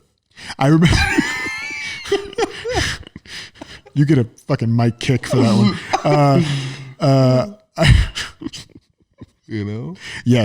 Yes, I do. I remember reading a book. Do you ever read this book or hear this book called No More Mr. Nice Guy? Dr. Robert Glover, I think his name is. And what I got from that was there's this thing called covert contracts. So a covert contract is a well-intentioned but manipulative thing that you do to get approval, to get respect, to get whatever. And you say you're doing it just to be nice, to be kind. But then if the person doesn't reciprocate or whatever else, then they're an asshole. They did something wrong. Yeah. And so the cool thing about that was when I first read that book and really got exposed to that concept was that I started evaluating what I was doing with and for other people. And when I just asked myself what the motive was, when I got clear on not having a motive like that, it actually didn't often change what I did. It just came from a different energy. So I would say the same thing, do the same thing, but it wasn't in under the guise of a covert contract. That's it. Yeah. Yeah. Figuring all the subtle subconscious communication that's happening all the time, whether you realize it or not. Yep. You can't lie to anybody. Yeah. I mean, you can. That's like if you're a fly fish. Look at me in the face, Aaron Alexander, and answer your own question. So if you fly fish, for anybody that's fly fished. I have a huge fly fishing audience, by the way. Yeah. So with fly fishing, it's harder to catch an older trout because they're wiser. This is a cougar dating thing. What are you talking about? So if you get a little one, but it's like, oh, he's just a stupid, he's like a little kid. Yeah. Or you can get a stock trout, but they're shitty too. Like they didn't need to learn how to perceive what's in the water. But you get like a nice big honking old school rainbow trout. You're like, oh, I did some shit with that lure, and I put it. It's like an immaculate recapitulation of this little critter that fell into the water, and wow, like I really was able to do it. With people, it's the same thing. You can have these lures of saying like, oh, I'm really happy, or like I really love you, or like I'm really confident, or I'm really whatever, but the thing that you're actually projecting into the world is that subconscious part, and so maybe like some young kind of shittier stock person will be like, wow, totally, that person's so happy, that's amazing, but anybody that's like been around any amount of time, that's been paying attention, they're reading those underlying messages all the time. So the sooner that we can get to that point of like just being in a place where like people can see me. Yeah. Even if I think that I can hide, well, how about I just get to the point of being as close as I can access of myself, so that I can start to move forward from there because people can already see me. Yeah, I'm not tricking anybody. Yeah, and what if I'm also okay with being seen as someone who's hiding sometimes? As long as you're overt about hiding, that's great. Yeah. And ultimately, don't listen to anything I say. Who cares my opinion? But I think that's the thing. It's like if you are overt about the thing, even if it's like I'm greedy, or I'm whatever, I'm evil, if you're like honestly evil, I'm like, I kind of like that guy. Like he's on no hidden agenda. There's no hidden agenda. That's the thing. Yeah. He wants to poison my drink, but he's honest about it. Like I don't like I kind of would take that over somebody else. I'm picturing this guy literally like leaning over to poison your drink, like you can't see him, and he's like, he's being like sneaky, and you're like, dude, I can see you. You're right in front of the guy. I know, and I'm poisoning your drink. I love how honest you are about this. This is great. Well, I guess for me, I was thinking more like, if there are times where I'm not in the greatest mood and I don't want to talk about it, I just want to be with my emotions, but I also still want to be socially presentable. Depending on who I'm with, I may hide, and I'm okay with that in that moment, because it's not going to serve me. I feel like it wouldn't serve me or that particular group to be like, hey guys, just so everybody here knows, I'm feeling kind of sad right now, versus being around certain people. Like if I was around you and you came up and you're like, hey man, how are you? I'd be like, I'm actually kind of a little fucked right now. Yeah. Like that would be okay with me. I would say that. So, well, I mean, what do you think about time and place for everything. Yeah. Yeah. Right. Yeah. All sticker. Yeah. All is well. Yeah. Yeah. I mean, we're always playing. It's like we're kind of in a band, and we're always playing jazz with each other. You don't always need to have this one specific message that is the thing. Yeah. And sometimes the worst message is like when someone feels like they need to be really vulnerable or authentic or whatever. I'm like, shut up. Yeah. Just fucking make a joke, or be, like just whatever, be light. Yep. You don't always need to be deeply vulnerable in all of your Instagram posts or whatever so that people have more likes because you're like a dude and you're crying or whatever. Yeah. And be a dude and cry. Sure. Right. But not as a strategy. But don't do it with any pretense. Right. Right. Jerk. I mean, if it makes you feel any better, I stopped listening after fly fishing, so I have no idea what happened for the last 7 minutes. I think that's really interesting, and that's also something that I gauge my friendships on, and something that's been really interesting for me in LA, because I feel like I'm somebody who can have pretty deep conversations, and I've done a lot of the work, and I'm in the personal growth thing. I'm the spiral, the sphere, whatever you want to call it. It can be a black hole. You got to watch out. It's a total black hole, and it can be a total black hole. And I've noticed that the people that I feel the closest with are the ones that are so grounded in being able to bullshit about nothing while still totally having a very deep perspective on life and introspection and reflection and why we're here and what we're meant to do and all the things that we're talking about, but we can also just totally bullshit about nothing. Mm-hmm. And I feel like for me, that's been a little harder to come by in LA. And that's, I mean, again, that could be me creating that, but for the few people that I think about that are really close to me, that's a common characteristic. We could have this kind of conversation and bullshit about nothing. Do you think that you create your friends? Do I create my image of my friends, or do I like create like? Do you think that something that I think is like an interesting idea that I tinker with, it makes me feel good, is just taking 100% responsibility for every aspect of my life. Yeah. So like if I'm with some girl and she does something that I don't like or whatever, or I'm in Tulum and I get shot or something, I'm like, oh, like I created that man to be there in that moment, and I put myself in that situation. I walked myself into that bullet. So instead of being in a place of being, and I'm not saying that you're doing this, it's just more of a general question. Like, is that just some like BS illusory narrative that I tell myself, or is there some truth to that? I think there's some truth to everything. Yeah. So I think there could be truth to that for sure. There was one of my dearest friends who passed away last year. He was a little 3 foot tall guy in a wheelchair. He had osteogenesis imperfecta, and a guy named Sean Stevenson, not that Sean Stevenson, another one. Yeah. Stevenson, yeah. And I remember him saying before that he chose his body. Like on some level, he chose his parents, he chose his body. And the reason he said it, though, which is really interesting, so it's not exactly in alignment with what you were saying, because this is my show, so it's all about me, is he said he chose that body because if he didn't look like that, people wouldn't listen to what he had to say. So it's some level. So I think it could be true, like you choose these different situations, because if not, like you wouldn't be living to your full potential. I don't know. It starts to get a little personal growthy for me. I just find it easier because it's less... Every time, it's going to go into like the personal growth realm, but every time for me, when I put blame out onto somebody else or say, oh, like this place is this way or what, it could be legit. It could really be this place. You could be in a place, there's literally no people there. Yeah. I'm like, man, there's just no people there. It's like, well, yeah, that's true. There's no people there. That's not you creating. There's literally no fucking people there. But you're there. Yeah. Well, here we are. Yeah. But I find it just easier every time that I've been in a position where I feel like there's a potential of putting out some type of blame which to me is inherently disempowering. So anytime that I blame anything, I'm literally like taking my potential power and I'm going, and I'm offering it up to that person. Right. Even if the person's in Nepal, whatever, I'm just like, I'm like shooting my power up into a satellite and launching it across Earth. And like, okay, cool. I was at, 96% power. Now I'm at 89% power. Yeah. Proceed forward. Yeah. Whereas as if I can navigate the world in such a way that's just like, wow, like, yeah, that person that shot me or that girl that did this or that business thing that fell through or whatever, like I brought that business partner into the situation in the first place. It was me that created the resonance in order to bring them in and, all of that. I just find life a lot easier from that perspective. That's interesting. Yeah, I think the place I go with that is more neutrality or more like that had nothing to do with me.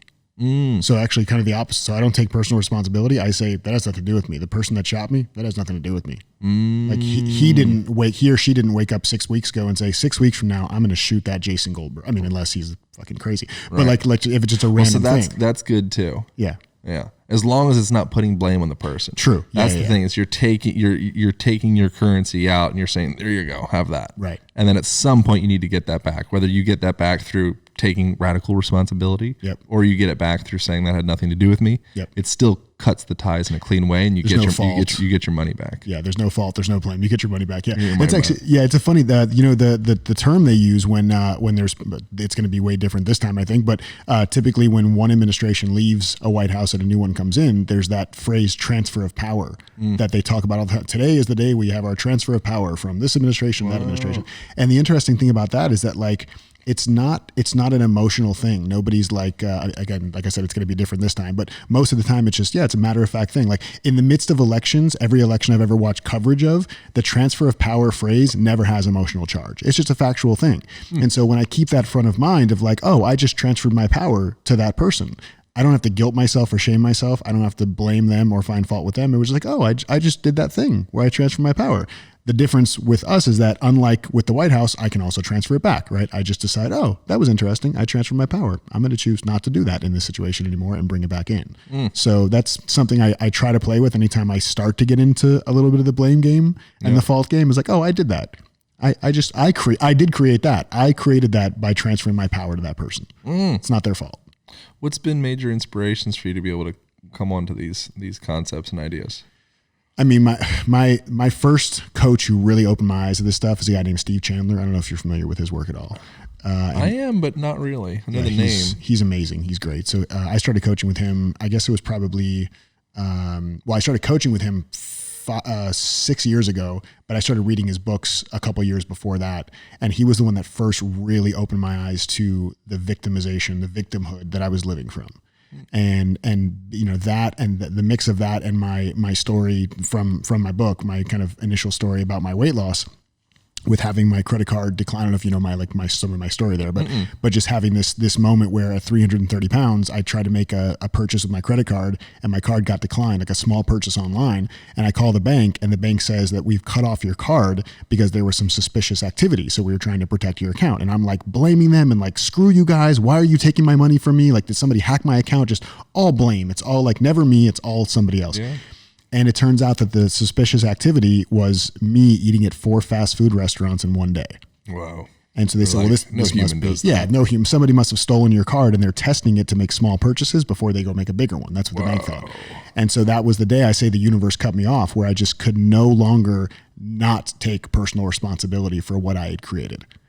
And that became the start of the unraveling, where I just could not ignore it anymore. It wasn't like this moment of enlightenment where I'm like, oh, I'm free. It was actually a lot of shame. Like, fuck, like, I can't believe I'm doing this to myself. Like, I've done this to myself all these years. Like, it wasn't liberation right away when I had this realization, but it was years of working on that to kind of, pull back the victimhood, the victim mindset. What were the specific principles that were helpful? I think a big part of it, and I was also exposed to Byron Katie's work through Steve Chandler, was Katie's work, like really challenging. And you actually mentioned this earlier, like challenging your thoughts or questioning your thoughts and realizing that I'm not my thoughts. And if it were not for my thoughts, I would be happy all the time. If it were not for the thoughts that I believe, I would be happy. I would be blissed. I'd be peaceful. And it's only when I get caught up in the storm of my thoughts and think they are who I am or that they're fact without me lovingly challenging them, as Katie would tell you to do, that I have stress and despair and hopelessness and all that stuff. So that's constantly my practice. It's kind of shifted a little bit though in the last few years. And I love Katie still. I'll always love Katie. I love her work. And I love that you actually got her to do breath work, which was amazing to watch. And acro yoga. That's right. She did acro as well. I was so afraid when you did the acro. I know you know what you're doing, but I'm just like, if you break Byron Katie, the world's going to kill you. Wouldn't that be shitty? That would have been really, really shitty. I would have had a little come up though. You would have had a big spike. I would have had a spike. I mean, we can still make that happen. Ohio's only 2 hours away. I got to do some acro with some world leaders. Fuck them up. Maybe I accidentally put some Crisco, some oil on your hands before you do it. Imagine if you become the acro yoga assassin. Yeah. And that's your thing. You do acro yoga with world leaders and they mysteriously die. Yeah. That would be pretty weird. Weird. So I've shifted a little bit though. And my big thing now, and the thing that really just, I've talked about this publicly, but I mean, I've struggled with anxiety and depression my entire life. And I feel like in some respects, it's not something I'm even trying to get rid of.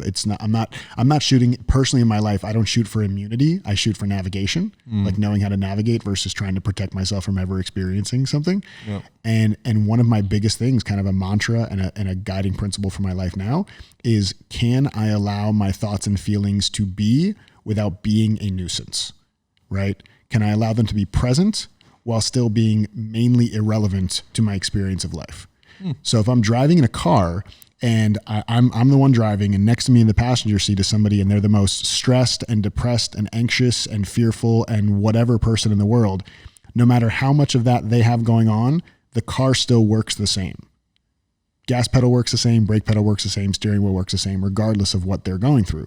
So I'm not ignoring them. I'm not kicking them out of the car. I'm not pretending they're not there, but my vehicle can still work the same even with that thing being present. Yeah. So does that make sense? That's kind of what I try to do with my thoughts and feelings whenever I can. Yeah. Except for the times I don't. Let the Lord take the wheel. As a good Jewish boy, I mean, that is definitely, that's been my mantra for life. That's pretty much it. Dude, I love big black Southern Baptist women. Okay, so segue of the year. Segue of the year goes to Aaron Alexander for. Well, okay, so tell me more. Tell me more about your affinity for these rotund, beautiful Baptist women of color. There's something about hugging, which I know we can't do that anymore because life. We hugged. Oh, that's true. Are we allowed to tell people that we hugged? No, that's bad for. Yeah, but you already politically you're good. Incorrect. You're fine. I got the vid last month. You got the vid. I'm vidded up. Yeah. You also just came from a photo shoot with smoke bombs, which we didn't even talk about that shit. What the fuck? Seriously? Yeah. What's Maxie doing, man? Maxie, we're doing a thing for it'll probably be one of the most homoerotic covers of Los Angeles Magazine you've seen ever. I'm definitely not going to get it blown up and put on my ceiling. I'm going to send to my grandma. For her ceiling? Whatever she wants to do with it. I've got no judgment. All right, hold on. Let me just see. Let's see. Large black Checking woman. your texts. No. Yeah. I'm on Tinder. Yeah. Dude, which dating profiles do you use? So I have Hinge and I have Bumble. Dude, I do. Hinge sounds a little bit too much like Grindr to me. Hinge is actually the only one you should be on because it literally is what you have people do with their bodies constantly. Hold on. What is it? Hinging their hips. Oh, yeah, hip hinging. Yeah, that's true. Yeah. That's Align Method certified. See, you should get sponsor Hinge if you are listening or watching. Yeah. Sponsor Aaron Alexander. Yeah. They're not watching. Yeah. So I'm on Hinge and Bumble. I do terrible on the apps. I have a story. Okay, I have a story. Did I hear somebody laugh? I have a story that I'm not one of the guys that gets swiped on the app. I'm the guy that you meet in person. You're like, wow, this guy is amazing. But 2D on the app, I'm just not. I don't think I'm the guy. I don't get swiped much either. I'm terrible with apps. Seriously, come on. I got symmetrical features. Wait, what's wrong with having symmetrical features? It's a good thing. Still don't get swipes. Oh, you were saying even with your symmetrical. I thought you were saying that was a detriment. I don't mess with them. I stopped. I invested probably 27 hours into dating apps and wasted my life. This is after the 16 hours of watching Pumping Iron. Yeah, on top of that. That was an asset. That was an asset. Yeah, that shaped the man that I am today. So then, how does dating work for you? How do you meet people? I go to places. Well, now I don't, but I go to places where people are doing the same shit I'm doing. Yeah, super simple. But hold on. Okay. So here's the thing, right? And I did not think we were going to go here. No. All right. So there are some, and you know, probably all of them, there are some beautiful, brilliant, talented, evolved, incredible women in our circle. Yeah. And I don't want to date any of them because I feel like it'd be weird if it didn't work out. Then it fucks up the friend dynamic. Yeah, do you have any of that? Yeah, you just got to be really sure. Okay. Yeah, take things. So just that, which I think that's a cool thing. Like most historically, if I go out on a date with somebody, you know, I'm gonna want to get to second, third home run base or whatever, like pretty quick because we're 16. Yeah. Yep. You know, I'm like cool. Like let's touch each other. Yes. Is that, hold on a second. Hold on guys. Hold on. Check this out. Is that your line? Because I may start using it. Hey, yes, I'm just wondering, can we touch each other? I'd like to touch each other. That's actually, you know what though? It's sweet enough where it's like not creepy. It's a little creepy. No, but do you think it's, there's no women here to ask. I'm like asking all the dudes, do you think it's creepy? And all these like horny dudes like, no, it sounds great to me. But I think that there is value if there is a person that you do value, which hopefully is everyone. Yeah. But someone you're like, oh, like this could be like a thing. And if it's not a thing, like, you know, why be swapping bacteria and, you know, all the attuning to that person's vibes. Yeah. You know, when you're with a person, you really are, you're like imbibing the personality of that human being. Yep. So if it's not if you just somebody that you like their butt implants, you know, but you don't think that they're like actually a person that you want inside of yourself, not in just like a literal way, but right. like in like you don't want a piece of them to be traveling with you throughout your life. Yep. I don't think you should be, you know, doing stuff. I think that's a good idea. I think that's right. You know, so if it's not, it's I think it essentially just like takes that off of the table. Like, you know, just hooking up with people could be fun. Use a condom, you know, because that creates some level of barrier. Yeah, at least one. At least one. I think it's a real meaningful barrier. I think there's something to having that like actual rubber separation between you guys. Yep. That's a real thing outside of like, you know, viruses and stuff. Yeah.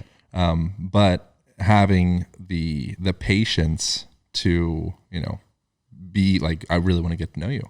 I want to like build something up and stoke something up.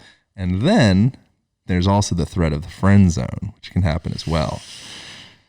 So I personally veer towards activities that are engage physical contact, like acro yoga. Mm-hmm. We're doing things that are like somewhat kind of dangerous, like surfing or going climbing or something like that. So you're engaging a lot of those kind of like primal, visceral, like types, endorphins and all those things. And I think that kind of keeps a person, you know, the relationship more at the edge of like being interesting as opposed to just being like, you know, a warm cup of milk. So you're telling me I shouldn't take my first dates to color me mine? Are you saying that doesn't create sexual polarity? No. You need to have polarity. Well, there it is. But with that, I think all I'm saying is I think there is treating most relationships like that with you know, respect, and that it would be if a person like you actually care about maintaining that relationship. Mm-hmm. I think it's just a good rule in general. But I think you can still travel and traverse that path. I think it's all right as long as you have complete. Like I've had this before where I made a move on a girl that's a friend first, mm-hmm. and I think I'm like, you know, I just assumed that we like had a physical connection. We were doing all the things. Yeah. She like touches me in ways, not my privates or anything, but right. It's like you get like a touch, touch. You feel it. You're like, oh, all right, cool. Like game on. Yeah. You know, unless you go to Spain, you know, and then you're like, oh my God, everyone wants to sleep with me. It's like, no, this is just Spain. That's the way we communicate. It's very confusing for an American. Yeah. Really? Like any girl, you're like, oh my God, wow. I'm She's like so into me. Popular here. It's like, no, settle down.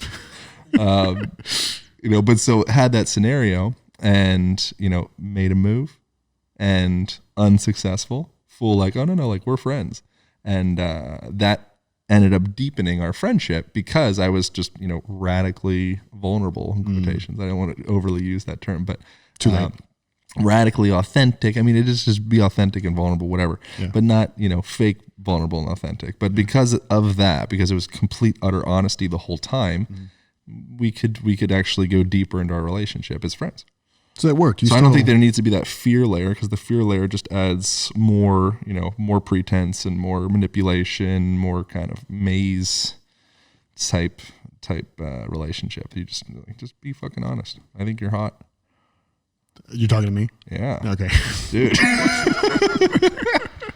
I think we should start a movement of being radically radical. Oh yeah, radically. Yeah, exactly. Just being radically radical. The world's ready.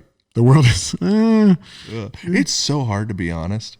I mean, that's a belief system. That's a story. That's a broken story. What was the situation that popped in your head when you said that just now? Just things in general. We do. If you're really honest, in that scenario, say with girl being like completely honest with the way that I feel, I'm attracted to you, and all that's very vulnerable. Right.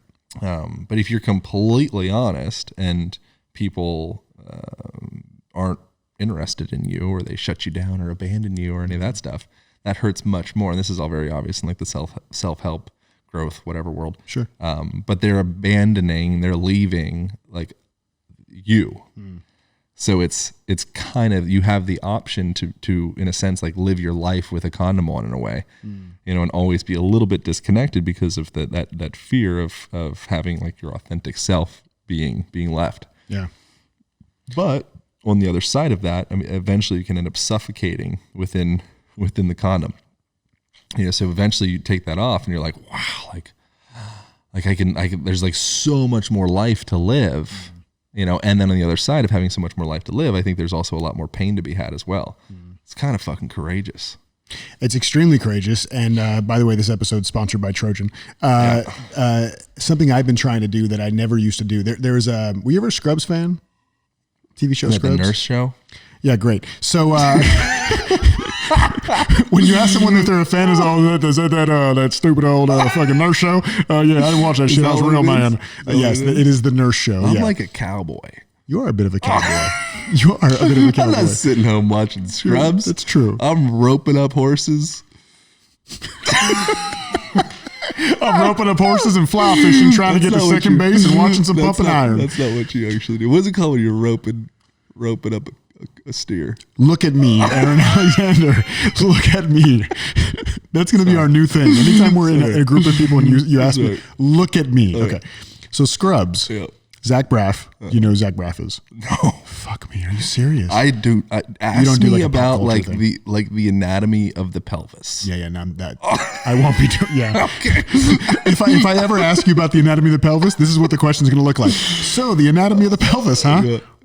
That would be my question, and then you'll have to take it from there because I have no real I don't questions. do pop culture well. I wouldn't be good on your team in Jeopardy or whatever. That's fine. Jeopardy, because that's a team sport. I don't know.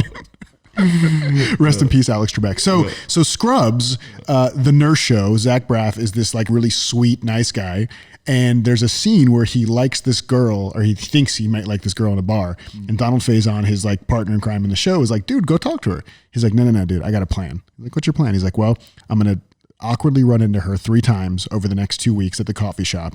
I'm going to make sure that I have my name misspelled in the cup so I can have something to start a conversation with her about. Yada, yada, yada. 6 months later, I'm going to ask her out on a date.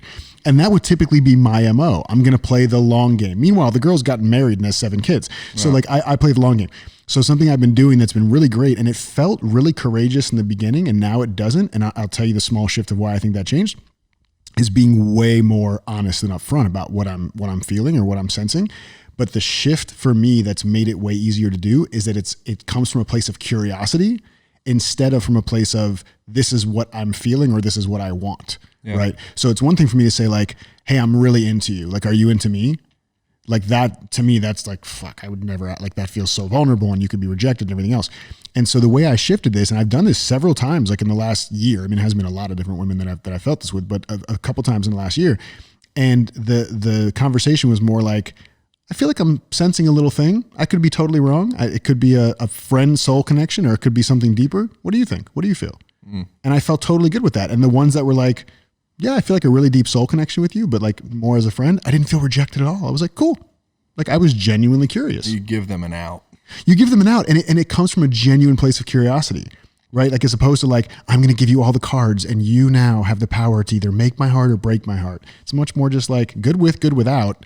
And I'm curious if any of what I'm sensing is what you're sensing too. There's also some terrible advice of that I heard recently from a person. I think they call it circular dating. Have you heard that before? I haven't. I'm not a relationship coach. Don't listen to anything that I say. Unless we're talking about the pelvis. Yes, the anatomy of the pelvis. By the way, speaking of the anatomy of the pelvis, no, I'm kidding.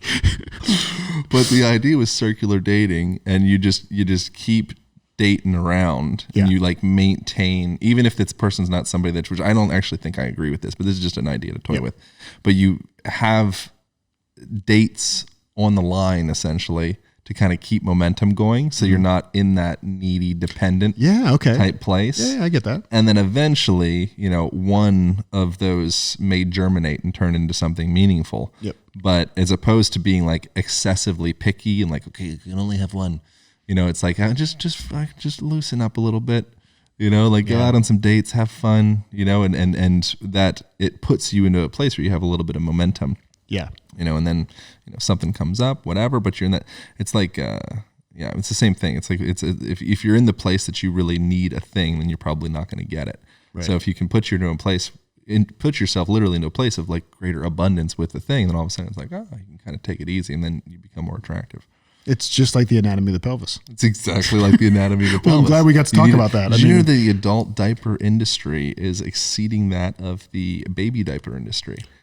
Okay, now wait. Now is that population based? Is that because we have more of an aging population than a birthing population? That's a part of it. It's also just more old people peeing their pants, not being able to maintain continence. Yeah, and which comes into a movement conversation of our muscles, they need to expand and contract and maintain elasticity in old age. So the body, it's not just built to atrophy and degenerate with time, but we have that story that it is. Right, yeah. But in fact, it's the physical mold that we habituate ourselves to that's, it's structured for atrophy because we outsource our movement to machines. So then the machines get strong. It's kind of like slavery. So the white person sitting inside, they're getting diabetes and obesity and all that stuff. Meanwhile, the slaves, if they were fed a little bit better, and hopefully, in this specific situation, maybe they were getting fed well, but they're moving and they're getting sunlight and they're doing all the work stuff that actually does feed you at a cellular level. Now you also need rest and you also need food and all that stuff. So it's not a perfect analogy, but we've outsourced our movement, which turns our cells to machines. Machines do that work, and now we just go into this feeding system where the way that the body functions is you feed and then you move to feed, and then you feed and then you move to feed, and then you feed and you move to feed. Expansion, contraction. Yep.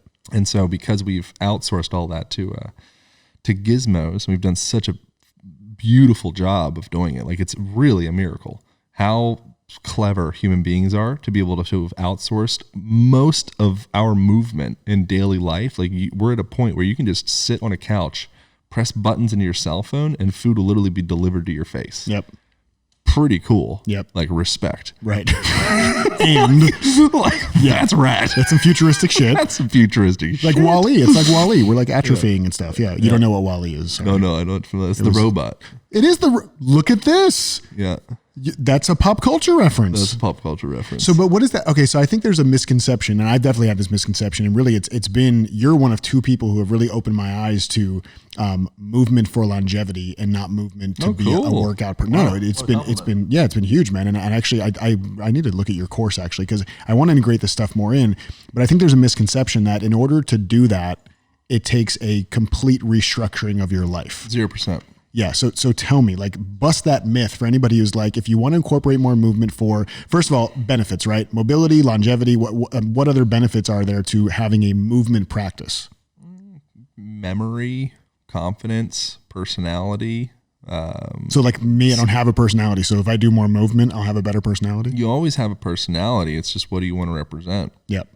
You're always communicating with your body. Yep. You can't hide, and that's what I like about physicality.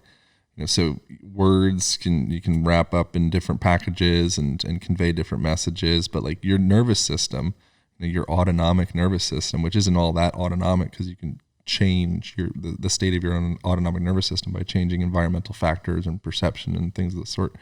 Like the Langer. study, right? Or just turn the air conditioning up in the room and it'll change your autonomic nervous system. Turn the lights on or off. Anything. Love. It all impacts. But what was the question exactly? So the benefits. So first of all, the benefits. So you nailed the benefits, and then good job. I'm giving you approval. Like you nailed it. I appreciate. I love validation. Yeah, validation's good. Yeah. I haven't gotten any from you yet today, but I'm waiting for it. Yeah. So this is great. I'm trying to pull back on the validation train because of previous conversation. I'm like, you're good just because. We don't need to talk about it. I love it. That's amazing. Yeah. But the original question was, how do we incorporate this in without uprooting our lives? Oh, right. Yeah. So your communication is always a form of movement. I think that's an interesting topic in general, and you're always conveying yourself. So throughout the day, I'm going to essentially say the same thing, then they ask you what the question is again, probably. but throughout the day, every gesticulation, a fancy word for like hand movement or the way that you communicate to somebody, like that's a form of fitness. It's a form of movement. You're moving blood and you're activating, hundreds and thousands of muscles and twisting and pulling cells, and like that's fitness. We put fitness into this container box of, okay, cool, I'm at the gym, I'm holding a kettlebell, and there's like someone's wearing brightly colored spandex, like this is fitness. Like literally every breath that you take is a form of fitness. So first of all, just bring that awareness in your daily life. You don't need to change anything for that.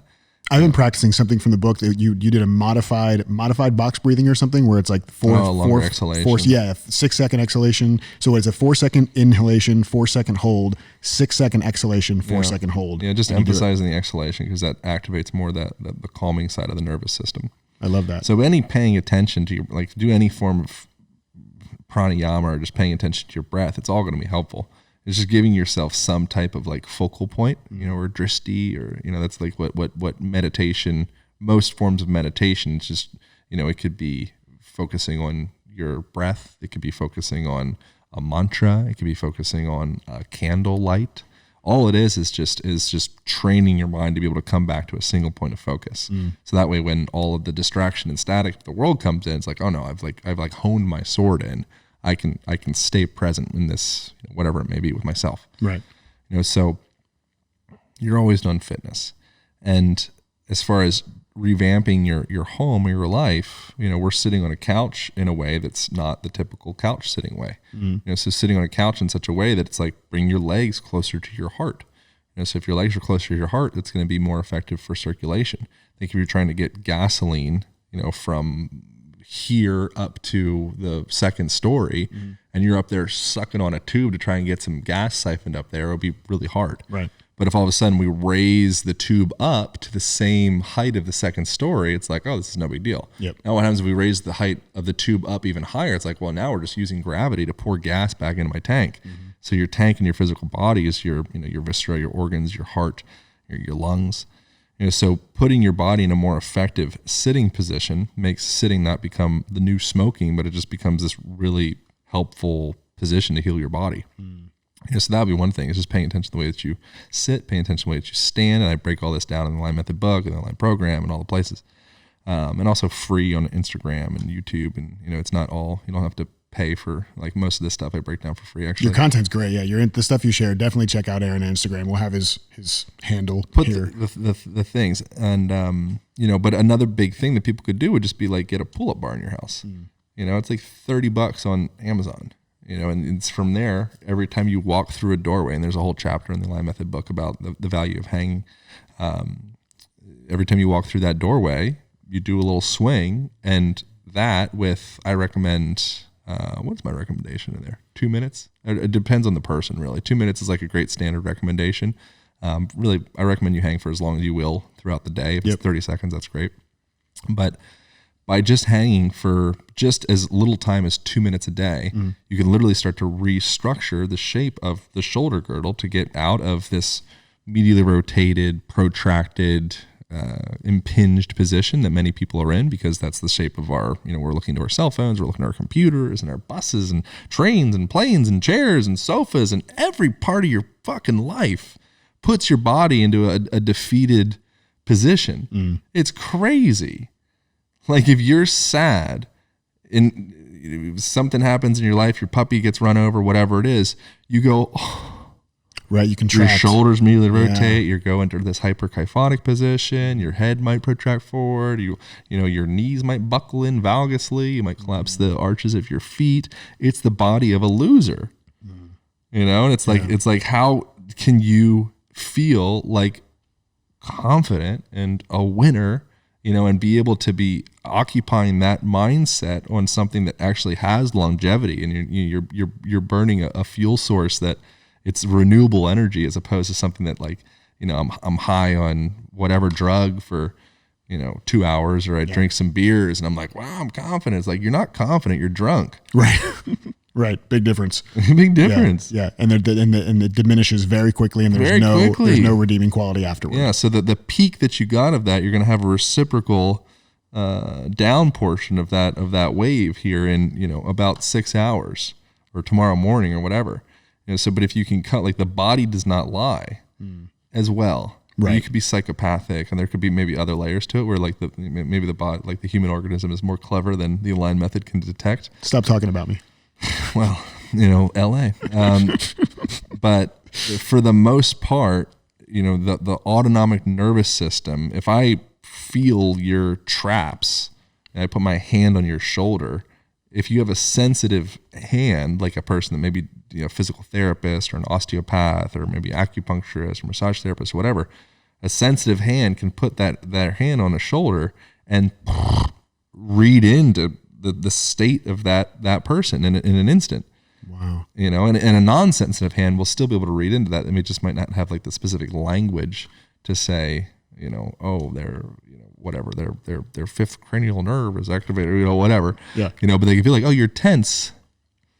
You know, it's like, oh, what do you mean I'm tense? Like I'm tense between my temporal lobes here. I'm like tense in my brain, my prefrontal cortex. Yeah. It's like, no, your fucking shoulder is tense. Yeah, you're just tense as fuck. Yeah. Yeah. And it's like, so yes, it is tense in your brain, and it is tense in your heart, and it is tense in your spine, it's tense in your shoulder, because how you do anything is how you do everything. If you change any part of the body or the mind, that will send a cascade through the rest of the system with a reciprocal effect. And so if you want to start changing the mind, or change your personality, or change your confidence, or, you know, any of those things, a great place to address that conversation is through the physical body. It's very grounded, you know, or you go and just keep fucking talking about your problems. Right. And sit in a hunched over position and just keep on going into, you know, why my life sucks and why I'm a victim and all this stuff. Meanwhile, it's like, have you tried a deadlift? Yeah. There's not therapists are not asking that question. They should. Yeah. I mean, I don't like using the word should, but they should. Yeah. How's the mechanics of your hips? Like, do you feel like you could pick a woman up? You know, if it's like the female conversation, you feel like you could, like, throw a girl up on your shoulder and be like, you know, the kind of man that most women would like. Like, girls like that, and you don't need to. Maybe you're paralyzed. Yeah. You know, and then there's other aspects of you that could be expressed out that are really strong and anchored and supported and powerful. Yeah. You know, it's not all about just the literal mechanics of your hips, but if you got hips, it's a great foundation. And if you don't, work on your shoulders. Yeah. You know, or whatever. Yeah. Work on what you got. What's the squatting thing? Because I know you squat a lot. Like you'll eat squatting and stuff, right? Yeah, like but not like a thing. But there's some benefit. There must be some benefit to squatting. If you're a healthy person, like a healthy human organism, baseline human, no judgment.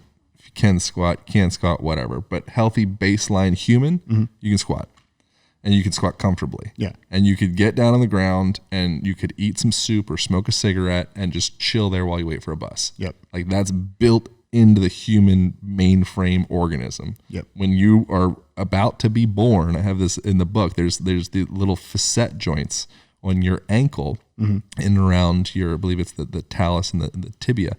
And there will be little facet joints. Facets kind of like sliding plates that start to manifest themselves to allow your ankle to go into that deep dorsiflexion range of motion to permit a deep squat. When You come into that point, it was like, cool, sweet. We got these facets, like the plates are ready to slide. Like this bitch is ready to squat. Get him out.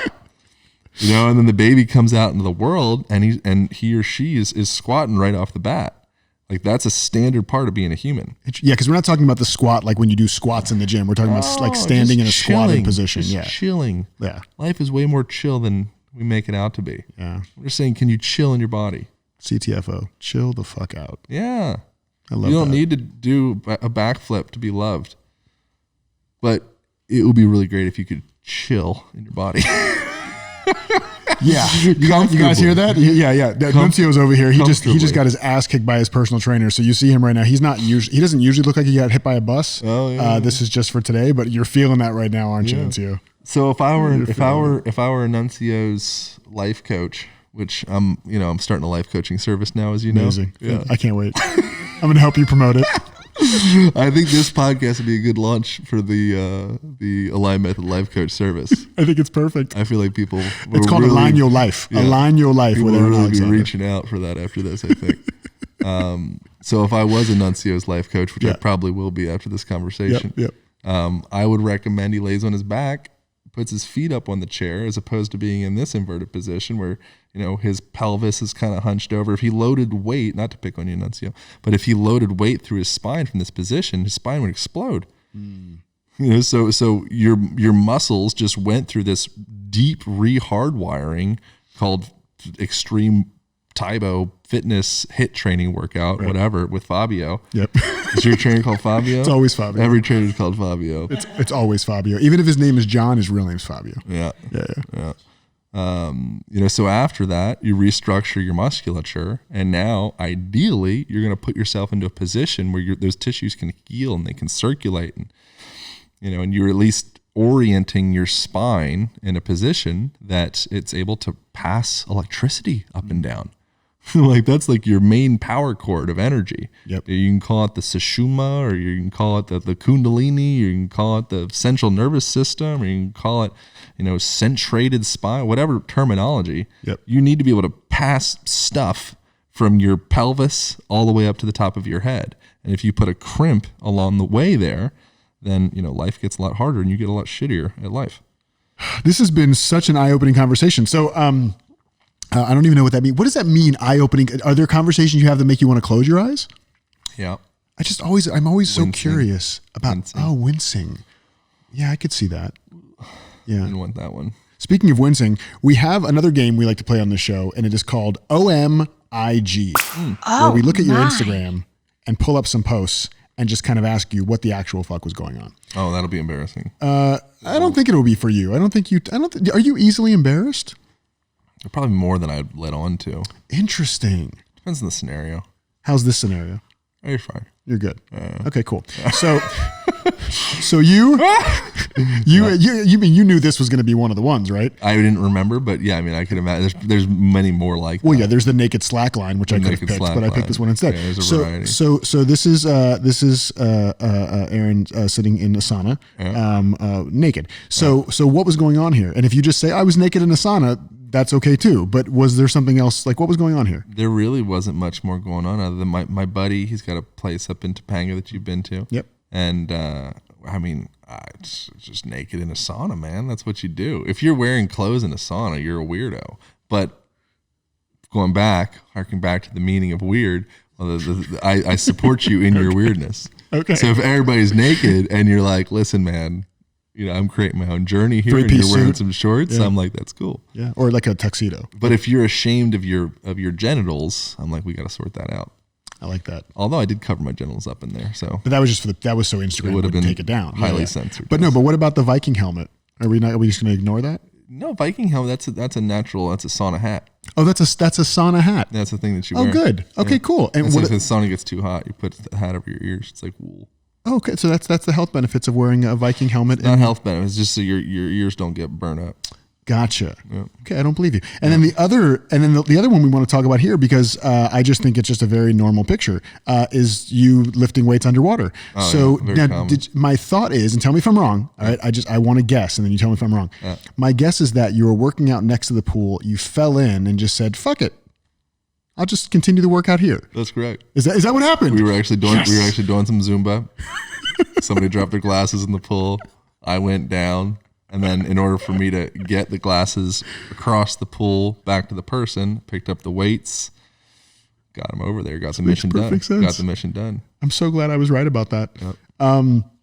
Dude, I so enjoy talking to you. You are somebody who I feel like embodies so much play in your life, and I love that about you. And I feel more playful when I'm around you. And I just love that you bring that spirit in. And we do have one last game we're gonna play if you're open to it. And the thing is, I feel like, and we kind of touched on this a little bit. I feel like people are not seen and heard and acknowledged, and we don't share as much with people what it is we see about them that we love, right? That's why I love the fake inscription that you stamped into my book along with everybody else's. Yeah. It really meant a lot to me. So this last game, if you're down for it, the name of the game is called Yo, Can I Borrow Your Phone? I swear it's not for anything sneaky like a game on a podcast. It's a very short name for a podcast. Yeah, of course. I know where my phone is. We got to get your phone. So what I would love for you to do you know where your phone is? Do you own a phone? It's in my man satchel. Here, you have a man satchel? Grab off the thing. Luke's going to do it. Thank you so much, Luke. Grab the man satchel. Man satchel. Thank you, Luke. Luke's got great hair and good tattoos. Yeah. Fucking style. This See, guy. you're Christ. doing the thing. This is like you're acknowledging him. Like when's the last time you heard that you have great hair and tattoos, Luke? Do you surf? It's been a little bit. Do you surf, Luke? Oh, you got good shoulders, good hand, good paddle power. See, look at this. He's so complimentary. All right, back to me. I want you to find somebody in your phone that you're going to call, and I'm going to talk to them. You're going to say, "Hey, it's me." Don't say, "Hey, it's Aaron," because that's weird, because it would say Aaron on the phone, so they don't need to know it's you. Just say, "Hey, it's me. I'm on a podcast, and the podcast host wants to ask you a question." That's all you do. Can I call somebody that you already know? Of course. Even better. I want to call Max. Call Max. Max Lugaver. Call Maxie so I can give him shit for making you late for our interview. Big Max. Max, handsome devil. Max is a handsome devil. Well hung, too. Well hung. Intellectually, he's well hung. Very smart. Yes, very, very smart guy. Yeah.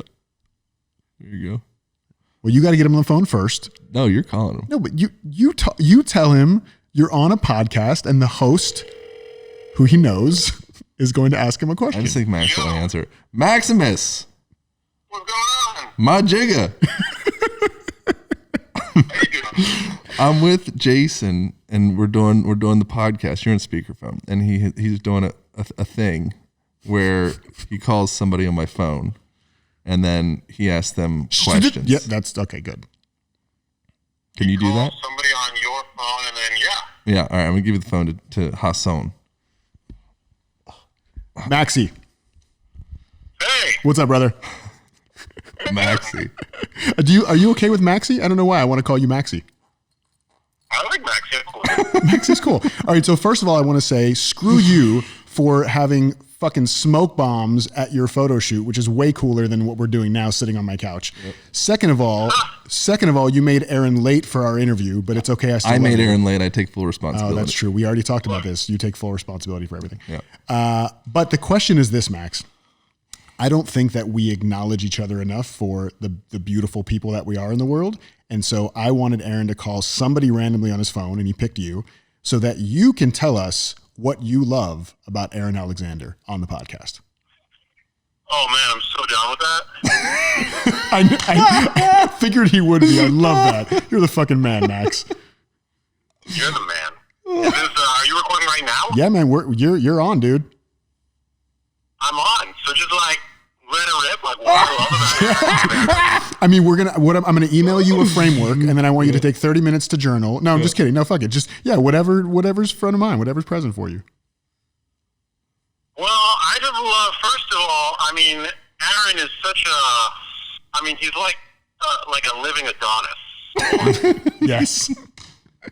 And just very inspiring to be around from a body composition standpoint, and like a flexibility standpoint. You know, I mean, he could do things that I'll never ever be able to do, and so I very much admire that. We've mentioned one of them previously. We did mention one of them. That's right. Yeah.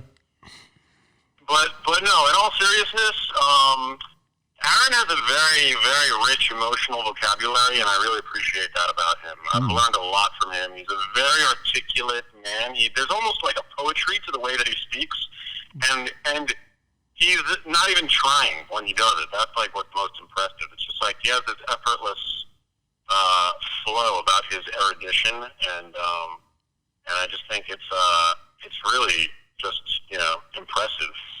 He's also very humble. He's whether he's faking it or not, I don't know, but he's very, very, very modest, despite his very many gifts, and a very loyal friend, a very solid, loyal friend who I know will be there for me, especially if I have free food to offer. That's true. And he's always there to partake. And no, he's really one of my closest friends, and provides amazing counsel. Really is a phenomenal listener. Offers profound insight on all things, whether they're matters of the heart or like fitness related questions. Just a very well-rounded, well-read, humble and open and curious guy. Damn. So that's the kind of person that Max, look at me. I picked the right person. Damn, Max came through. Came through hard. Holy shit. Now wait, just so I'm clear, this is Aaron Alexander we're talking about, right? Oh, I thought you meant Aaron Jackson. Oh, my bad. No, Aaron dude. Alexander? Oh, no. Yeah, I hate that guy. Good. No, dude, Max, that was amazing. That Thank was you, beautiful. Max. You guys are so lucky to have your bromance. I love seeing you together. I appreciate you. Max, you're a fucking rock star. Thank you for doing this, man. And we'll chat to you soon. Sounds good, brother. All right, Maxie see you, boy. brother.